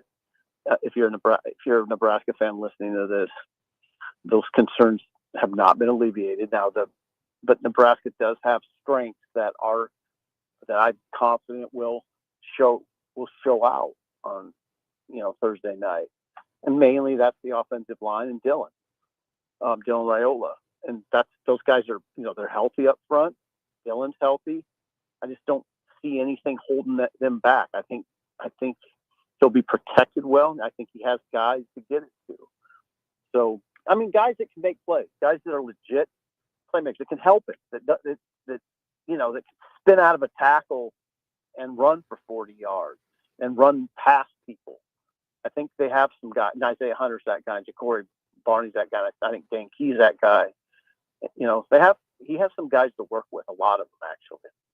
Is there a world, Sip, where the story of the game is a positive one for Nebraska's defense? Because your answer was kind of similar to something John and I talked about earlier, where I think the reason Nebraska will win on Thursday will be their offense. Is there a reason where on Thursday night, Friday morning, we're saying, wow, how about that defense though? They're the real reason they won the game. Oh yeah, if you're a Nebraska fan, you just hope everybody's wrong. I don't know. I don't know what everybody's saying, but let's just say you hope Sipple and Josh and John are wrong about the defense. I don't know what everybody's saying. I don't keep track, but maybe we're wrong. Maybe Keona Davis, Judy, Van Poppel, Len Hart, Laneri, maybe those guys are. I mean, they're not. It's not a big line. I mean, that's the one thing that I'm glad Rule mentioned that the other day. That it's a pretty small. I noticed it in the off season at the camps when those guys were around. I'd see Len Hart, or even Judy, who I think they're listing at 310. Or I'm trying. Who else we talk about? Len Hart. Keelan Davis. Not big. Those guys aren't big guys. It's not by Big Ten line standards. They're not. They're really athletic though. But maybe we're wrong about those guys. I think the strength of the defense is the very athletic linebackers, and a few of them are very long and athletic linebackers. I think that will be the strength. And I almost put Singleton in that group. But yeah, I think that one thing you hope if you're a fan is that we're reading this all wrong. That's what. You know, it's interesting. I really hadn't thought about this, but both these teams are 3-3-5 teams. So at least schematically, they should kind of know what to expect. Now, there's some differences in how they play defense. Cincinnati certainly in the back end versus what Nebraska will do. But I do wonder in an era where we have less and less familiarity because there's so many transfers, if there might be at least a bit of an edge for both of the offenses in that they have seen that style of defense in practice all camp. I'm just not smart enough to answer that. I don't. Yeah. I know. And I don't know. I'm just spitballing. I never get too deep into that because it can be a 3-3-5 is played differently. Nebraska doesn't. I mean, sometimes I don't even see 3-3-5 when I'm watching Nebraska because they move a guy up to the line of scrimmage so often, and it's, now you're 4. So I don't know. I think it could be helpful. I don't worry about Raiola in that context. As you know, you guys hear all the comments I do. He reads things so well. He'll be ready. That doesn't mean you can't throw things at a quarterback that can get him off kilter a little bit. But I mean, he's going to read things as well as any quarterback in the country. Sip, I've had an opinion all offseason that by the end of 2025, we will know definitively which direction the Matt Rule era is headed in. Is there a world where I am wrong? Like, is there a world where this season could finish and it's still and that, like, I don't want this to come off as like a totally negative question, but like if they have that breakthrough 8-4, 9-3 season or even better, it's going to be like, hell yeah. And then I think 5-7 certainly, but like does 6-6 or 7-5? Maybe that's what I'm asking. Would that tell us anything about where the Rule era is headed? I wanted to, I don't know. I blew it on this. I wanted to look at the depth chart and count freshmen and sophomores. It's a good exercise for you to do. I'm going to do it tonight. Not in time for this show, unfortunately. I'd be careful with that because the roster's young, Josh. At the end of the day, now there's veterans. It's kind of a weird roster, right? Because you do have veterans in the lineup, but it's by and large, it's a pretty young lineup. So I don't quite look at it that way. I don't look at this as the final analysis season for Matt Rule because of that, because it's still a very young roster. I think that's a good answer. Dang it, because I was right in the middle of counting. 23, 24, 25, what are you looking at right now, John? 27, 28. I'm doing Sip's work for him. What do I say? 28, 29. There's over 30, Sip, on the depth chart that Keith Mann put out this week, looking at freshmen, redshirt freshmen, and sophomores. There's at least 30 on the 2 deep. That's the 2 deep. Now, I know in some positions it goes 4 or 3 deep. It goes 3 and 4 at some positions. I get that. But Josh, that's a big number. I don't think you can do that. I don't think you can say final analysis season when there's that many young guys on the 2 deep. I mean, you've got... That's fair. Looking at the starting lineup, you've got a potential sophomore at left tackle. You have a sophomore wide receiver, 2 sophomore wide receivers, and the one sophomore wide receiver is backed up by 2 redshirt freshmen. The senior wide receiver is backed up by 2 freshmen. And of course, your quarterback's a sophomore, backed up by a freshman. Your running back room, I know we haven't blistered it, but we haven't been the most complimentary. Johnson's backed up by 3 guys who are sophomore or less. I mean, you go down this list, the abbreviation SO and FR shows up a lot. Yeah, see, there you go. You can't. I wish I would have been equipped, but thank you, John, for doing my work. You can't. Yeah, no. I'm glad we're having this conversation for two reasons. It's a reminder. It is a reminder to fans, and it's a good column. It's a good column. I mean, it's young. This is a young team. You got to keep that in mind. Hey, speaking of young teams and young players, would anything surprise you with Archie Wilson on Thursday night? Good or bad? It would surprise me if he's visibly kind of shaken by the scene. That will surprise me. He just doesn't, like, everything I've heard about him would suggest otherwise, that he'll handle it well. It would surprise me if he's not good. It would really surprise me. They've liked him since June. I've been hearing, guys telling me in the program since June, oh God.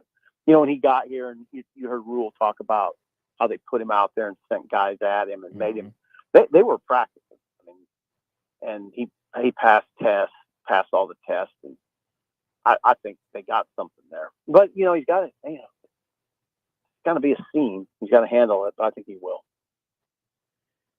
Sip, earlier this week, you talked with a Cincinnati sports talk guy, Mo Egger.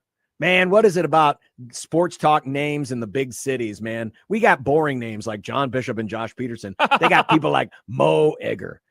Did you purposely go out and try to find the most pessimistic Cincinnati guy? Because, man, he seemed pessimistic to me. No, I don't know how we got on him. He came on our radio show. Rudy, our producer, I think got him, and he was really good. Mo Egger's really good. I don't know. Okay. I mean, I'm speaking off the cuff a little bit. I don't know how many media people you'd find that cover Cincinnati football. Not it's many. Not that. No, it's not. I mean, I'm assuming they've got probably like you, like an On 3 or a Rivals or a 24/7. I don't think they have an On. Okay, but there's probably a beat writer. You're right. There.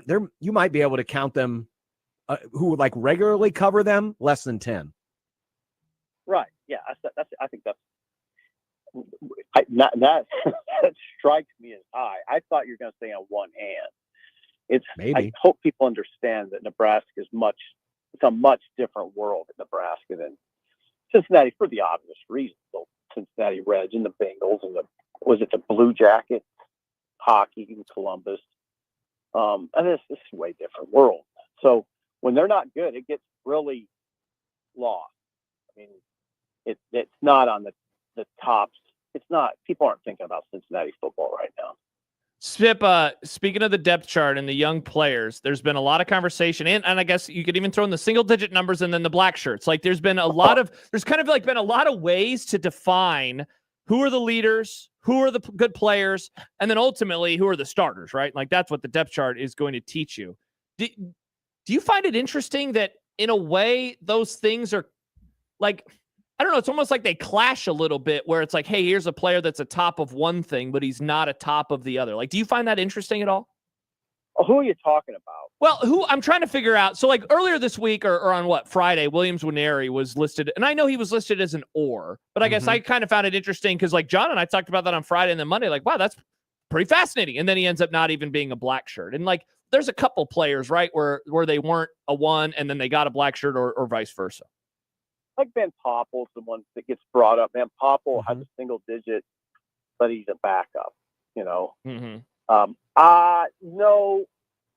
it's I overuse the word nuanced, but it is. It's a nuance. It is. It really is. I mean, I like that Rule's keeping that thing the black shirt distribution at 11. So what you're alluding to, I think, a little bit is like, so what are you going to give? You're going to give Winery one. Are you going to give both Jalen George and Keona Davis one? Now you're at 12. Are you going to give Vincent Shavers one? That's when he gets healthy. That's 13. See, I never liked that. Agreed. So just Josh, if you keep it at 11, then you're going to have that conversation. You're going to have people say, you find it odd that there's a single-digit guy without a black shirt? Well, not everybody can have a black shirt. Mm-hmm. I mean, that's what they're going to play a lot of players, and some of them are going to play quote-unquote starters minutes to a certain extent that aren't going to have them, and that's just the way it is. So I get kind of edgy when we talk about. I'm not a big. I don't know. I like the black shirt tradition, but I just like keeping it 11, which doesn't really fit in today's world. So I don't know how you. Solve Well, it. you just give it to a guy, and then the next week you give it to the new starter. I guess is kind of how I always view it. Yeah, some guys kind of play similar minutes in different, but they might be different packages, so it gets kind of muddled. But whatever, it doesn't. I don't think it. I don't like making it a controversy because I don't think it is. Sip, do you foresee Dylan's legs being a surprising weapon this year? Yeah, only if you're surprised. I'm glad you brought it up because, again, there's so many topics in football to talk about, and there's so much going on going into an opener. I feel that one's gotten lost. I think you are going to see much more of Dylan running. I'm not talking about zone read. I'm not designed necessarily, not designed runs, but he'll take off more. They've asked him to scramble more. They've asked him to roll out, and there's times that he's going to look down the field. It's going to be open, and he's going to roll. And there's a lot of times when he didn't do that last year, especially before the Ohio State game. Yes, that's when it started. That's when it started. That's when his dad told me, it's going to change now. And remember, he took off on a 40-yard run in that game. Mm-hmm. He's lighter. Well, not lighter, but he's better shape. He's different now. Part of it, I think, is that. I think he really worked hard. When you see him, you understand. The weight's distributed differently now. I mean, he's ready to run. I'm not saying that they're going to overdo it, but you're going to see it more. Well, I asked this of Severe yesterday, and so I'll ask it of you. Do you think he ends up in the black this year in rushing yards? And remember in college, sacks count against your rushing total. That's tricky, isn't it? Yep. Yeah, I don't think it'll be a big number, but I could see him getting, in the 50 to 100 range, something like that. I think that's what he said too. Wow. I'm not as confident, but it would be interesting. I Bill's think in great shape. He's in great shape. Oh, he is. I just wonder if it's like, sometimes that instinct is just, it's in you, right? You do it. And it's kind of hard if you've not really done it before or done it a lot to break it in.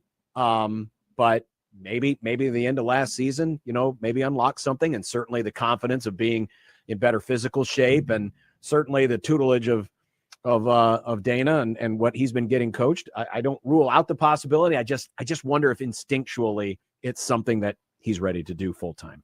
Not full time, but I mean, you got to remember, John. I understand your hesitancy, but he's really smart. He's a smart quarterback. He knows what to do and when to do it, and there'll be appropriate times to do it. Sip, we're going to get your win-loss record in just a moment. But I did want to ask you this because it's another – first of all, it's kind of my last chance to ask a big-picture existential question about the program before the season begins. But I've been thinking about this a lot too, and I guess it's maybe a sequel to my question earlier. Beyond win-loss record, what for you defines a good 2025 for Matt Rule's squad? 8 with a bowl win.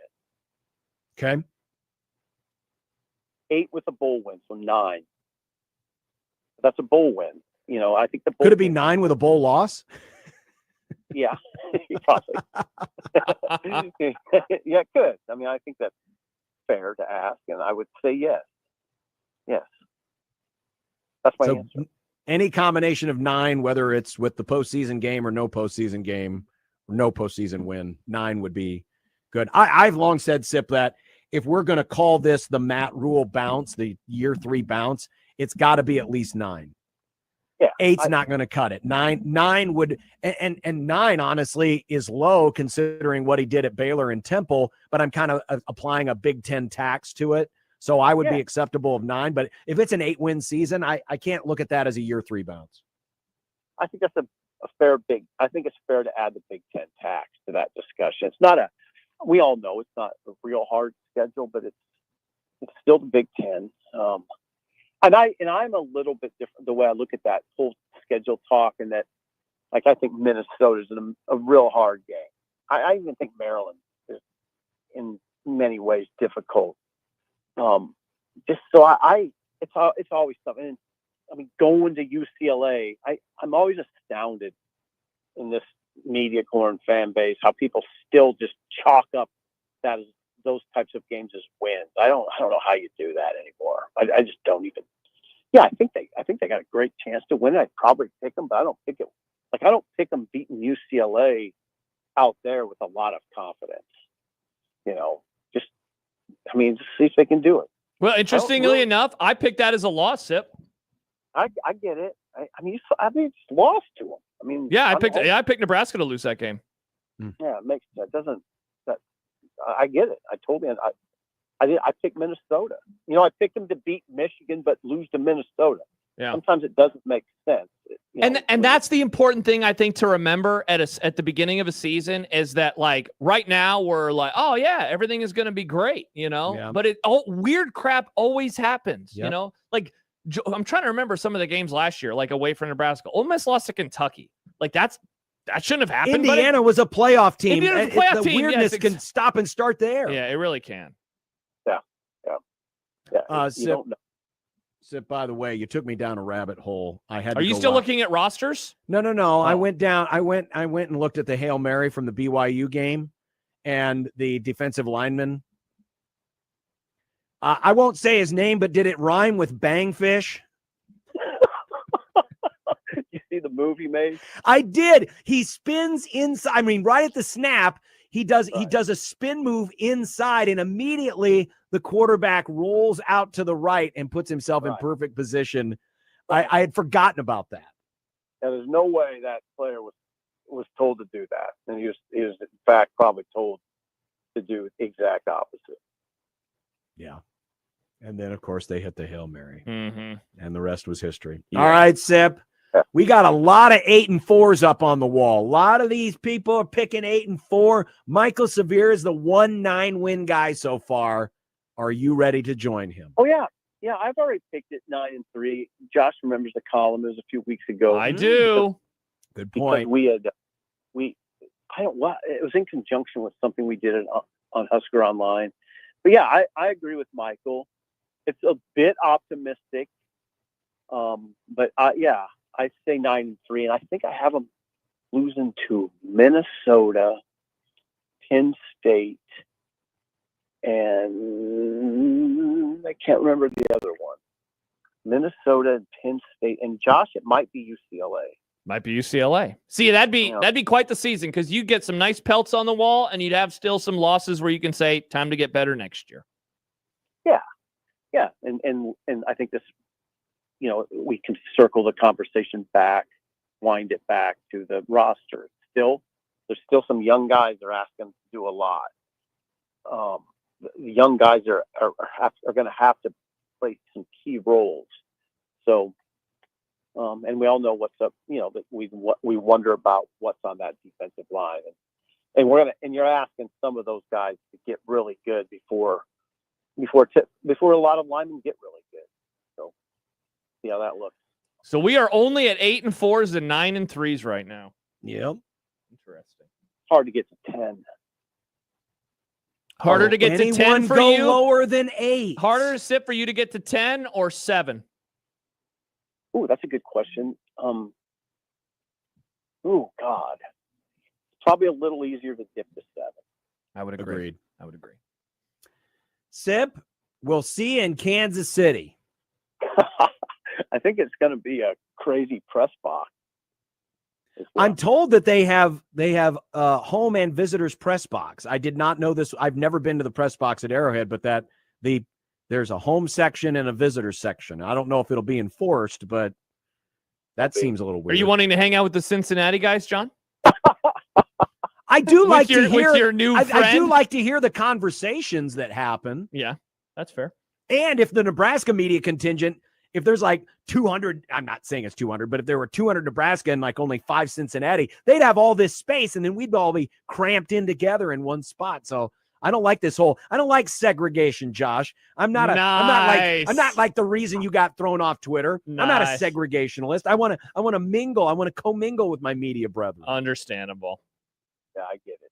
Yeah. I don't think that will be the case. I think Cincinnati will have 2 or 3 riders there, and so no, we'll be spread around. Nice.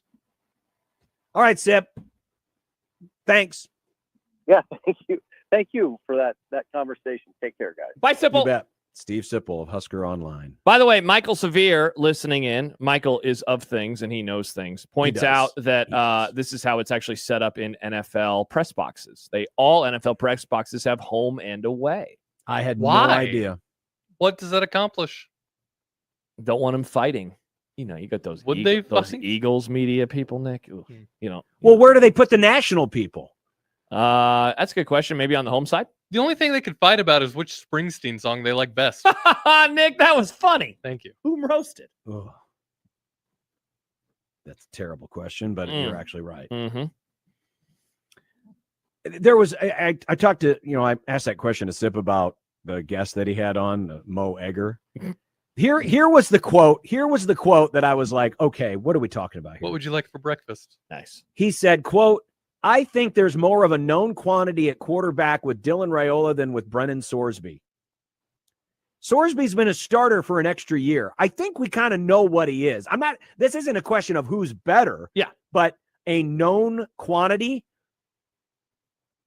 I mean, you could make the argument that we still don't know what we need to know about Yeah, Dylan. and real quick, I would say a known quantity doesn't have to, like you just said, it doesn't have to be even a positive or a negative. Right. You just know what Sorsby is. I think know we what kind of Sorsby know who is. Sorsby is. I think there's Dylan still is a question much if more of an Dylan is unknown. actually better than what he showed last year, which a lot of people around here are hoping. he is. Absolutely, yeah. And so we don't know that for sure if he can be that type of quarterback. Maybe this is like that USC guest that Happer has on his show every summer who just craps all over him. That guy hates USC or hates Good Lincoln point. Riley at least. Coming up, Scoffraw is not going to like this research done. And Nebraska they are engaging in drinking at tailgates. What? Well, yeah, duh. Well, officially. Oh, okay. We'll explain on Unsportsmanlike Conduct in 1620 The Zone.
Wow. So first of all, you're critical of Nick because he has that, and now you're critical because he's taking it away. What do you want from me, John? Can Nick win? I just want some consistency. That's all. I was kind of used to the boom. By the way, John, I want to say this. Did you get a new camera, or is your computer, like, is this one of the first times I'm really noticing just how much better your computer camera is compared to your old hunk of junk? I have a new light. Okay, you look so different. You look good, John. I have a light. I have a new light. John, here I in my think office. I think Josh and I think we could smooch you. Wow, what are we, listeners? I'll just blow right through that and say it's the kind of like NIL 5K giveaway. Don't miss your chance to win $5,000 with the kind of like NIL giveaway. Enter to win now. 1620thezone.com. Toy. Wow, John, here's a depressing stat for you from Joel. Nebraska is 8-23 against its 2025 Big Ten opponents since 2018. We really have not come to terms with how bad the last decade has been if we're saying this schedule isn't hard. Woof. Yeah, it ain't good, folks. It ain't Well, then that's probably the reason why they've allowed beer at the stadium, and they're allowing beer at the tailgate. Not your tailgate. You've been able to drink at your tailgate, but the all-new Cornhusker kickoff presented by Bud Light. What's this? So remember when they used to have the track, Ed Weir track, RIP? Yeah. And they would have the where you could go and hang out there and watch the game. Like the Husker Nation or Husker I remember that. My tailgate or brother went and watched one of the games from the Callahan era over Husker there. Nation Pavilion. That's what they call it. Are they bringing back the pavilion? Well, they're calling it the Cornhusker Kickoff. Okay. And it's going to be at the Hawks Championship Center. And it is free. You don't have to have tickets to either the game or to this event. And yes, there will be beer. That is so exciting. Wow. And they're going to have fun things for the kids. They're going to have live music. The first event will be Maddie and Tay. I don't know who they are, Maddie but apparently and Tay. I recognize the name. They've opened with Carrie Underwood and Dierks Bentley, so they have some fame. But yes, Dierks Bentley. There'll be events for the kids, and the new Husker branded Bud Light 12-ounce cans will only be $5. Whoa! So you can go get your $5 Bud Light game on and get drunk at the Husker. No, John, you can drink responsibly. Yes, please drink responsibly. Or get drunk if that's what John, no. Responsible drinking. It doesn't say anything on here about you can't get drunk. Well, the people should drink responsibly. Please do. That's my take. Responsibly. Yeah. So there you go. So it's going to be inside too. So that'll be nice there at the Hawks. That's that way, exciting. if it gets a little inclement, you got a nice big place to go and plenty of things to do. You're only going to have to worry about inclement weather on Thursday. So no, Nick, you are not. It's not even their problem, is it? Are they going to do that on Thursday? Or Do is that what on just Thursday? when No, the that's games only are at Memorial okay. Stadium. They're not going to take the Hawks Championship Center down to Kansas Well, City. no, and do I didn't this. know if they were going to do it there in celebration of the Kansas City game. No, they will not do it there. It's only for home games. We were talking about Minnesota a moment ago. Of course, Minnesota has famously owned Nebraska in the last decade. Yeah. And one of the reasons why we remember back to that classic 2021 season, that was a real dud for old Scoffraw.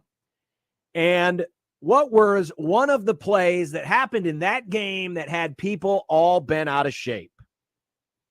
In which game? The Minnesota game, 2021. Well, there was when they were at the goal line and Jock Yant tripped over his feet and didn't score a touchdown. Is that the play you're talking about? And what was so bad about that play? Shotgun formation, John. Shotgun at the 1 yard line. Well, guess who reviewed every snap from the opponent's goal line? What? For 15 of the top programs in college football. So they weren't able to do every team, but they picked 15 of the top programs in college football, including Nebraska. Yeah. To see how successful running shotgun from the 1 yard line was versus being under center. Okay. And here's what they found.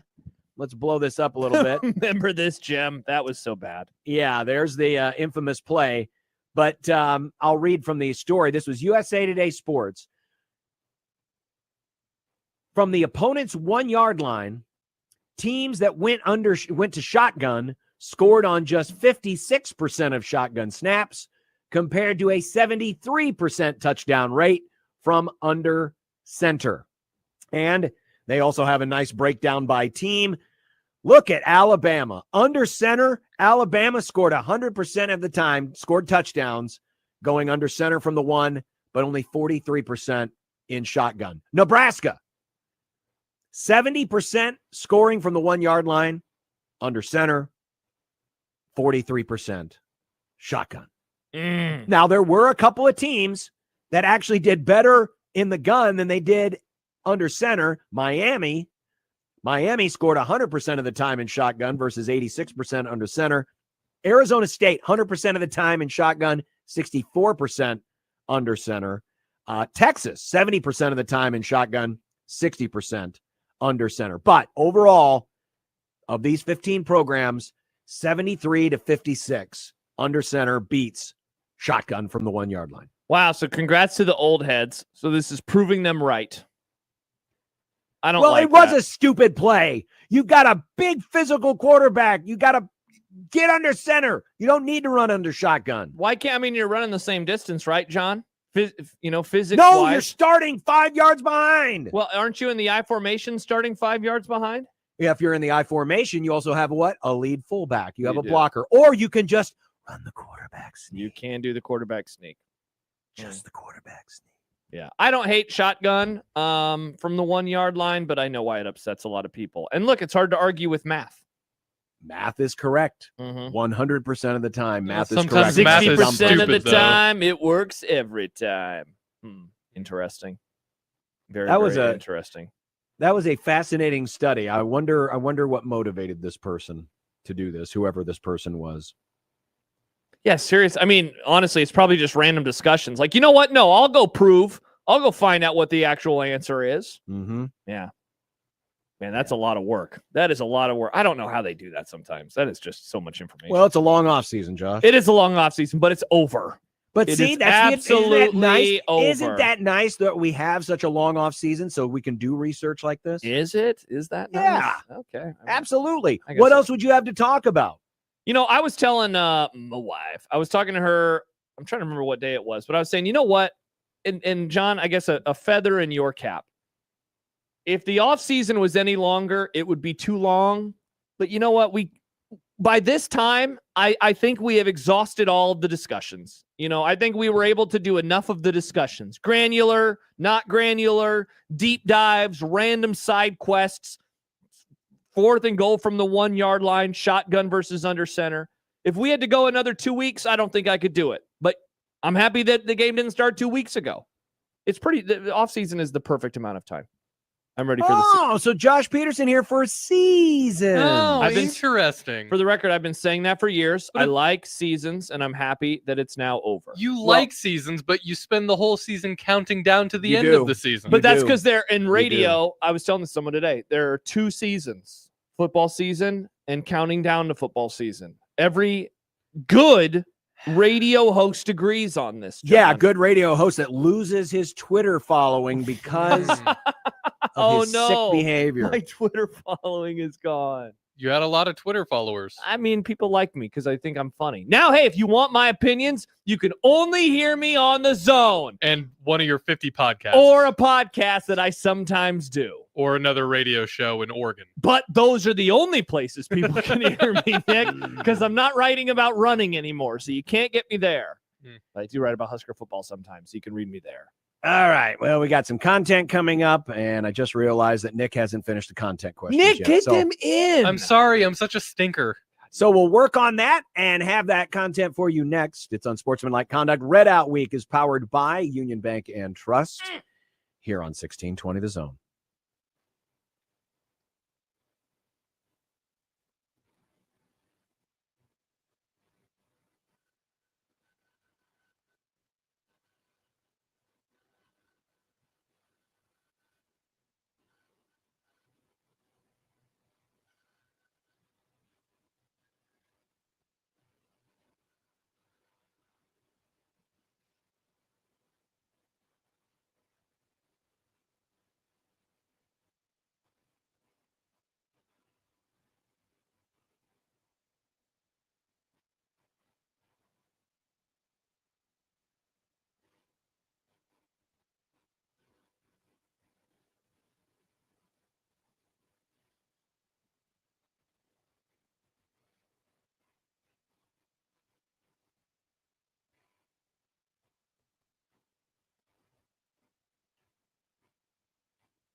I made you some Unsportsmanlike content. Unsportsmanlike content. Unsportsmanlike content. Content that's unsportsmanlike. Okay, Nick. What is happening in the world of sports that we haven't had a chance to get to yet? Well, bad news for college football for starters. No. The ratings for the Iowa State K-State game were down. No way. 20% from last year's doubling game between Florida State and Georgia Tech. Yikes. Is it finally time for us to start asking this question, the elephant in the room that's been lingering? Is college football dying? Yeah, I mean, 20%? Yeah. That's a lot. I mean, imagine if Nebraska's attendance was down 20%. Imagine all those empty seats. And it's not like the Kansas State-Iowa State game was a bad game. It was close. It went down to the wire, and yet they couldn't even hold on to their audience. Josh, I hate to say it, but I think college football's in trouble. Yeah, it seems like it's dying. That's a huge bummer. What was the? So it's down 20%. So what did it end up getting? Like 4 million viewers. It was down. 4 It was million? 5 million last year for Florida State, Georgia Tech. Not to be college football's defender. Oh, here we go. I mean, there wasn't a big brand. Remember last year at Florida State, a top 10 team. You know who else defended a very powerful entity, Josh? You're talking about the people in Mission Impossible, the new one, because they were defending the entity. Oh, That was the bad guy. That's right, it was. Remember the I bad forgot guy about was the it was entity. it was a computer. Uh-huh. Yeah. Last movie was a bit of a tough hang. Yeah. Jordan's got a great point. If they showed Avery Johnson's dad's fight, the Oh ratings would have been man. higher. Yeah, people forget. John, do you have any You thoughts? want any good ratings? I'll tell you what to do. Show me and my boy fighting. Where at? I'll stick his head in a puddle. Nice. Amari, don't call me Alice Cooper, is going back to the Raiders. How serious of a threat are they for the playoffs now? John, I'm starting to get a little Raider pilled ahead of the season. I mean, they you're your new pilled about Bills? everybody in that division except the Chiefs. I mean, I kind of am. You're not wrong. But, like, look at the last time that Pete Carroll had this quarterback, Geno Smith. They were a regular playoff contender. Geno Smith and that team in Seattle last year won 10 games. Pete Carroll's a really good coach. They got Brock Bowers. They have Ashton Genty running the football. I mean, look, Amari Cooper, this is definitely late stage Amari Cooper. So, like, let's not pretend like we're talking about a great player by any means anymore. But definitely interesting, and I think that they are going to be a tough out. That's a baseball term in the AFC West. Either this division is going to be very, very tough from top to bottom, and everyone's going to be within a couple of games, or someone's going to have to take a noticeable step back. Now, for the Raiders, you really can't step much further back than they've been. But if assuming that the Raiders are good, that means either the Chargers have to take a step back, or the Broncos have to take a step back, or the Chiefs have to take a step back. Not all four teams are going to make the playoffs, are they? I mean, one of their most important players is now engaged, and once you're engaged, you're suddenly like, hey, maybe I need to slow down and not do dangerous things because I have something to lose now. Interesting. Speaking of wide receivers, the Terry McLaurin holdout finally ended yesterday, and he'll be on the field for Washington with their very cool black uniforms in the early part of the season. Very cool. How serious of a threat are they to win the NFC? They're definitely a threat. I don't know how serious of a threat. I mean, NFC is going to be very interesting this year because do the Lions have a hangover? Are the Bears actually good? Or are the Packers? The Vikings probably going to take a step back. But with Washington, I know they were in the NFC Championship game last year. I still think that there's going to be a little bit of a sophomore slump for Jalen Daniels. But, I mean, they're definitely a player. They're definitely a player. I don't know if they're a big threat, but they will definitely be a player in the NFC. Yeah, they like, I don't know, man. Like, there's a part of me that thinks there's going to be the year two slump, the sophomore slump with Daniels, like that we saw last year with the Texans and CJ Stroud, though that team was still in the playoffs. Tougher division, mainly because you have the Eagles in it. They're going to play a tougher schedule as well because they were able to finish in second place. They are, in my opinion, a true NFC contender. I think they're another year away, but I do think that they're going to be a pain in the ass. I just don't, honestly, John, I think they're going to have fewer wins than they did last year, but they might be a better, like, more complete football team, if that makes sense. And Beringer fans says too many lucky wins last year. The most amazing stat is that they completed, it was like 87% of their fourth down conversions. They were like 20 of 23, I think is the exact stat. Like, that is not going to happen anymore. Yeah. That is going to go down. And so, like, I think they'll be worse in some categories, maybe overall, win-loss wise, but I think they'll look like a better team. Who did they beat in the wild card? They beat the Bucks. That's right. Yeah. I don't think those wins, the 2 wins they had in the playoffs were not flukes. I mean, they took it from Tampa, and they took it from Detroit. And I know Detroit turned the ball over a lot, but someone had to be on the receiving end of those. Mm-hmm. So, I mean, sure. Did they have some breaks? Absolutely. But I think by the end of the season, they were as good as anybody else. The public bettors are not backing the blue of North Carolina in year 1 of Bill Belichick.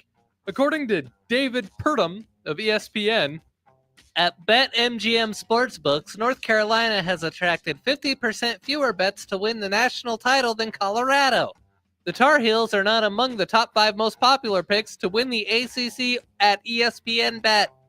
Are you surprised? No, not at all. They're totally different situations. I get that there are 2 celebrity coaches, but there was a lot more hype around Deion Sanders because of all the excitement. Bill Belichick doesn't inspire excitement. Also, Colorado was in the Big 12, which was fairly wide open and didn't have a really good national title contender. The ACC has a really good national title contender and maybe another one that could be another 1 or 2 that could be on the fringe of making the playoffs. So I'm not surprised at all that North Carolina, most of it is because they weren't a sexy pick. It was a sexy pick to take Deion because, it's Deion. Oh, I'm so excited. It's not the same with North Carolina. So if you were expecting that Belichick fever was going to hit the public in terms of betting, I don't know where you've been. Yeah, John, I agree with you wholeheartedly. That was the exact point that I was going to try to make. People were excited to bet on Deion Sanders. I don't think that there's an excitement to bet on Bill Belichick for, a lot of the obvious reasons. But, and one of the ones is I just don't think people believe in this situation, whereas people did for better and for worse for Deion Sanders in year 1 of Colorado. College football internet was abuzz last night about Dave Portnoy being banned from Ohio Stadium as part of the Fox Big Noon pregame. But Ohio State Athletic Director Ross Bjork says Portnoy was not banned from the Horseshoe, and it was Fox who determined that Portnoy wouldn't be in the main desk inside the stadium. This sport is one giant case of CTE, doesn't it? But also, how bad you got to be for Fox to ban you? Nice. For the record, and I liked how you said Portnoy's name like 8 different times there in that one question. Yeah. That was good stuff. I don't think he's banned. The report is that they weren't planning on using him inside the stadium. So why was it all a big deal that he was banned? John, sometimes people get reporting wrong.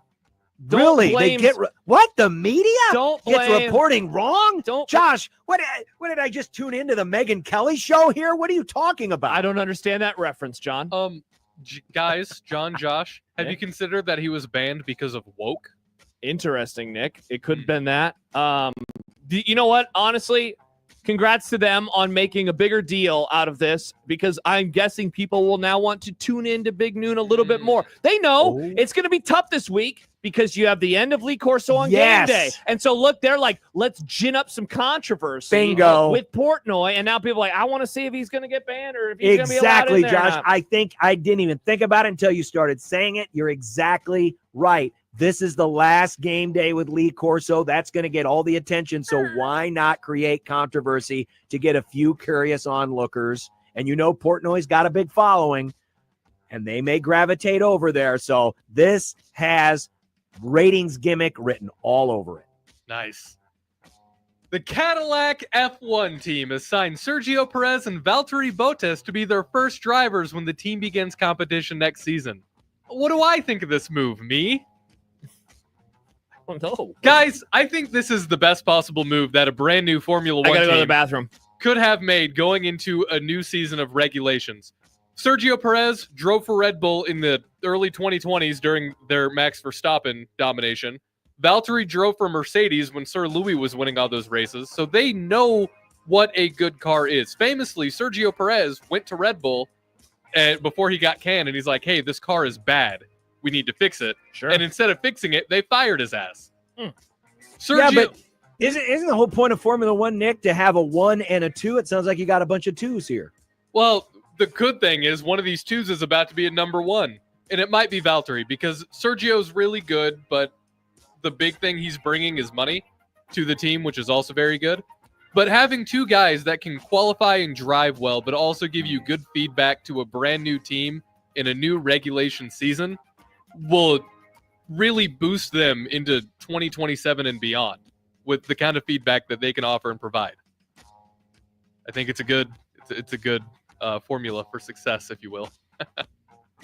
Jordan says Sergio Perez, hope Cadillac has plenty of cars available. Is he a reckless driver? No, that's what I'm talking about. So Red Bull, he was crashing a lot because Red Bull did that thing where they kept building the car towards Max, and Max is a freak. So Max can basically drive anything on a racer's edge, but they didn't try to make it drivable for, Sergio. Wait a minute. These people aren't smart enough. I mean, you got guys in NASCAR all the time on the same team, but they have different setups because one driver likes it this way and another. These people in Formula One aren't smart enough to give a driver the kind of car that can help him win. They didn't care because Max is their golden cow.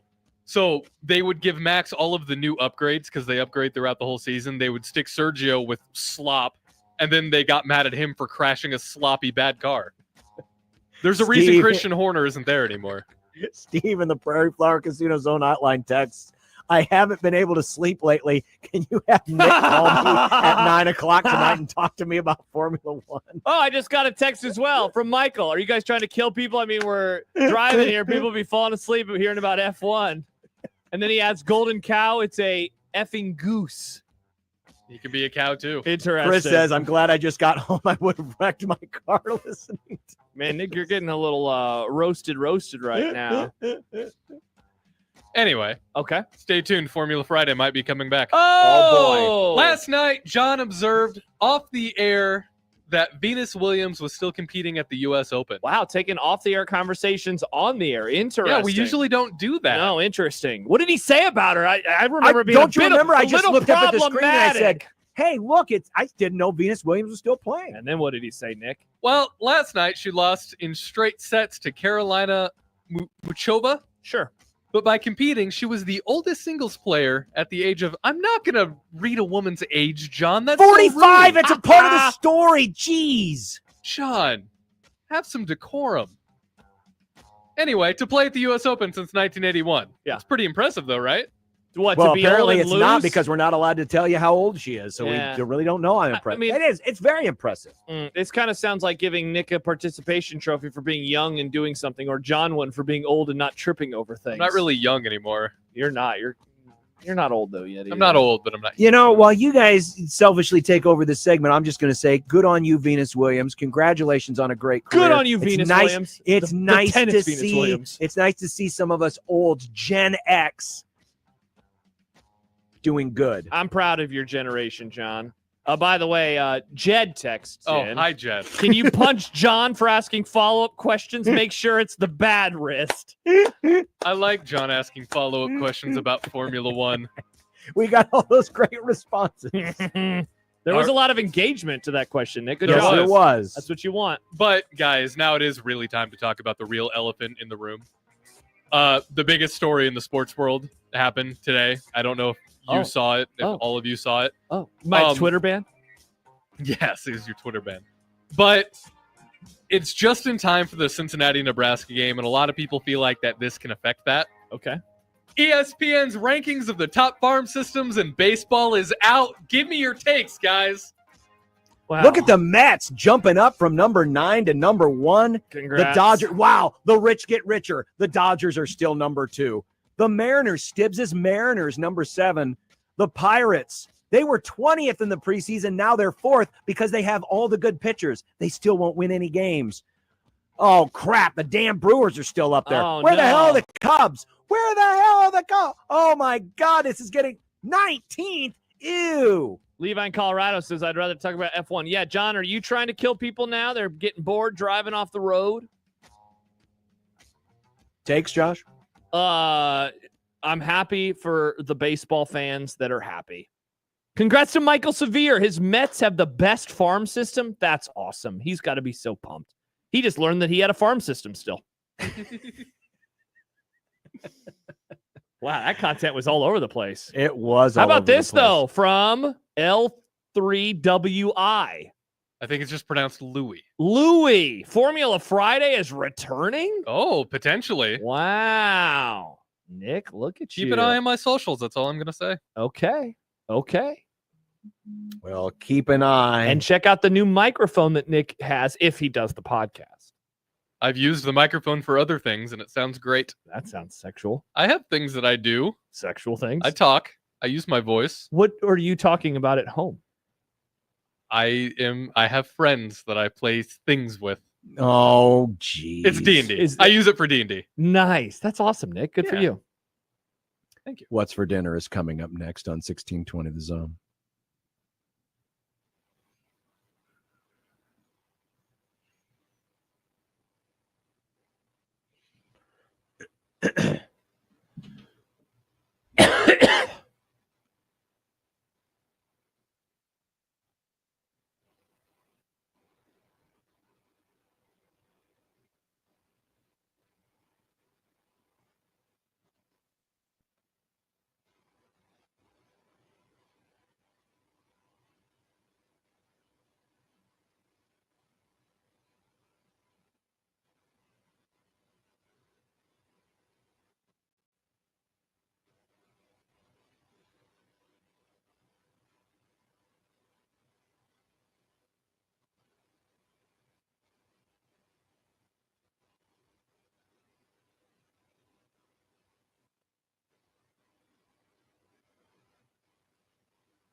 When you knock us down, we're going to get up. And on the way up, we're going to bite a kneecap off. Crust is good on your pizza, not your ass. I will eat your ass first. He's tough as a Woolworth steak. And then it's going to take 2 more shots to knock us down. All right. And on the way up, we're going to take your other kneecap. I'm ready to hang them up, gut them, and skin them, and chop them up. You know what? I'm ready. My daughters aren't starving to death. I'll eat my neighbors. And we're going to get up, and then it's going to take 3 shots to get us down. And when we do, we're going to take another hunk out of you. Cliff, what are you going to take away as your best memory from playing basketball at Boston College? Probably just like going out to eat. Not real sure. I have a couple thighs left over that I made, and so I'll probably do those. And you know what I did at lunchtime while I was cooking? Baked potato? I made buffalo sauce. Oh, of course you did. So I will be doing that. Well, you got plenty of time now that you're spending less of it on Twitter to make. That's true. Lots of time. I actually made. made double the amount now, so it's going to last me longer. Nice. Yeah, shout out to me. She made chicken fajitas last night. They were delicious. I don't know about tonight. Oh, there you go. All right, that was dinner. quick. Yep, that was easy. Let's see. Tomorrow, we're back in. Well, we're in studio for one more time. That's true. Unless you find another nail in your tire. John, don't you dare do that. I certainly didn't do it on purpose. Well, no, Elon did it. No, that's true. Tomorrow it's Wednesday, which means Mike Schaefer. Mm-hmm. What was the thing we were gonna do? Was it keys to the game? Crap! I got to come up with keys. Is Key Party Well, back? you said you had like 19 of them. You I had do. to pare them down to like 4. I'm actually pretty good. I got keys. One of my favorite opens is the got Key all. Party open. Keys to the game. It is a good open. Nick. Thank you. Point spread trends. Let's see. Oh, we're going to talk to Dan Horde, the voice of the Bearcats, and get a preview of Cincinnati. And let's see. And I'm sure there'll be other cool things that happen. Many cool things on many sides. You guys are going to get sad sandwiches on your way down to Kansas City. And fired up for football. Let's go! Whoa! It's back. By the way, Kristen Montana says... Well, it was back last week, Nick. You missed it. Well, it was back last week, Nick. You missed it. Kristen Montana says, once again, great show. Have a wonderful time in KC. Oh. Wow, we'll have a wonderful show tomorrow. Sure, we'll enjoy our Subway sandwiches. And then we're driving in a car. What are John and I going to talk about for 3 more hours? That's a long time. How After about we talked for 4 hours. Record it as content and then post it as content. Nick, sometimes it's nice to just enjoy life. Yeah, you don't have to record everything. It's like those people that go to sporting events and they all hold up their stupid cameras. I hate Why those don't you people. just sit there and enjoy the moment? The event that you're at is already on television. They'll do a better job of covering it than you with your stupid camera. Sit there and enjoy it. Laszlo says, life sucks. Wow. Wow, Laszlo's picking Cincinnati to win by 30. That sounds terrible, John. Don't put that evil on me, Ricky Bobby. Wow, by 30? That would be bad. Yeah. Are you doing your game prediction tomorrow then, Nick? You will get or it. you could just send it to us. You'll and get my we'll- game prediction. We get my we'll- season prediction. We'll take care of Okay. it for you. All right, perfect. All right. Mike That's the Schaefer, Grum. Dumb Debates. Mike Schaefer. Yeah, that's right. I did mention Mike Schaefer. Dumb Who is now Debates. of Bennington. Welcome. Schaefer Wow. lives like a mile away from me. Wow. Yeah, it's pretty You sweet. could run to him. I can. Like, literally, I can. Nice. Schaefer! I'm sweating. It's 5 a.m. Wake up. That'd be pretty funny. Have a great rest of your Tuesday, and we'll talk to you tomorrow.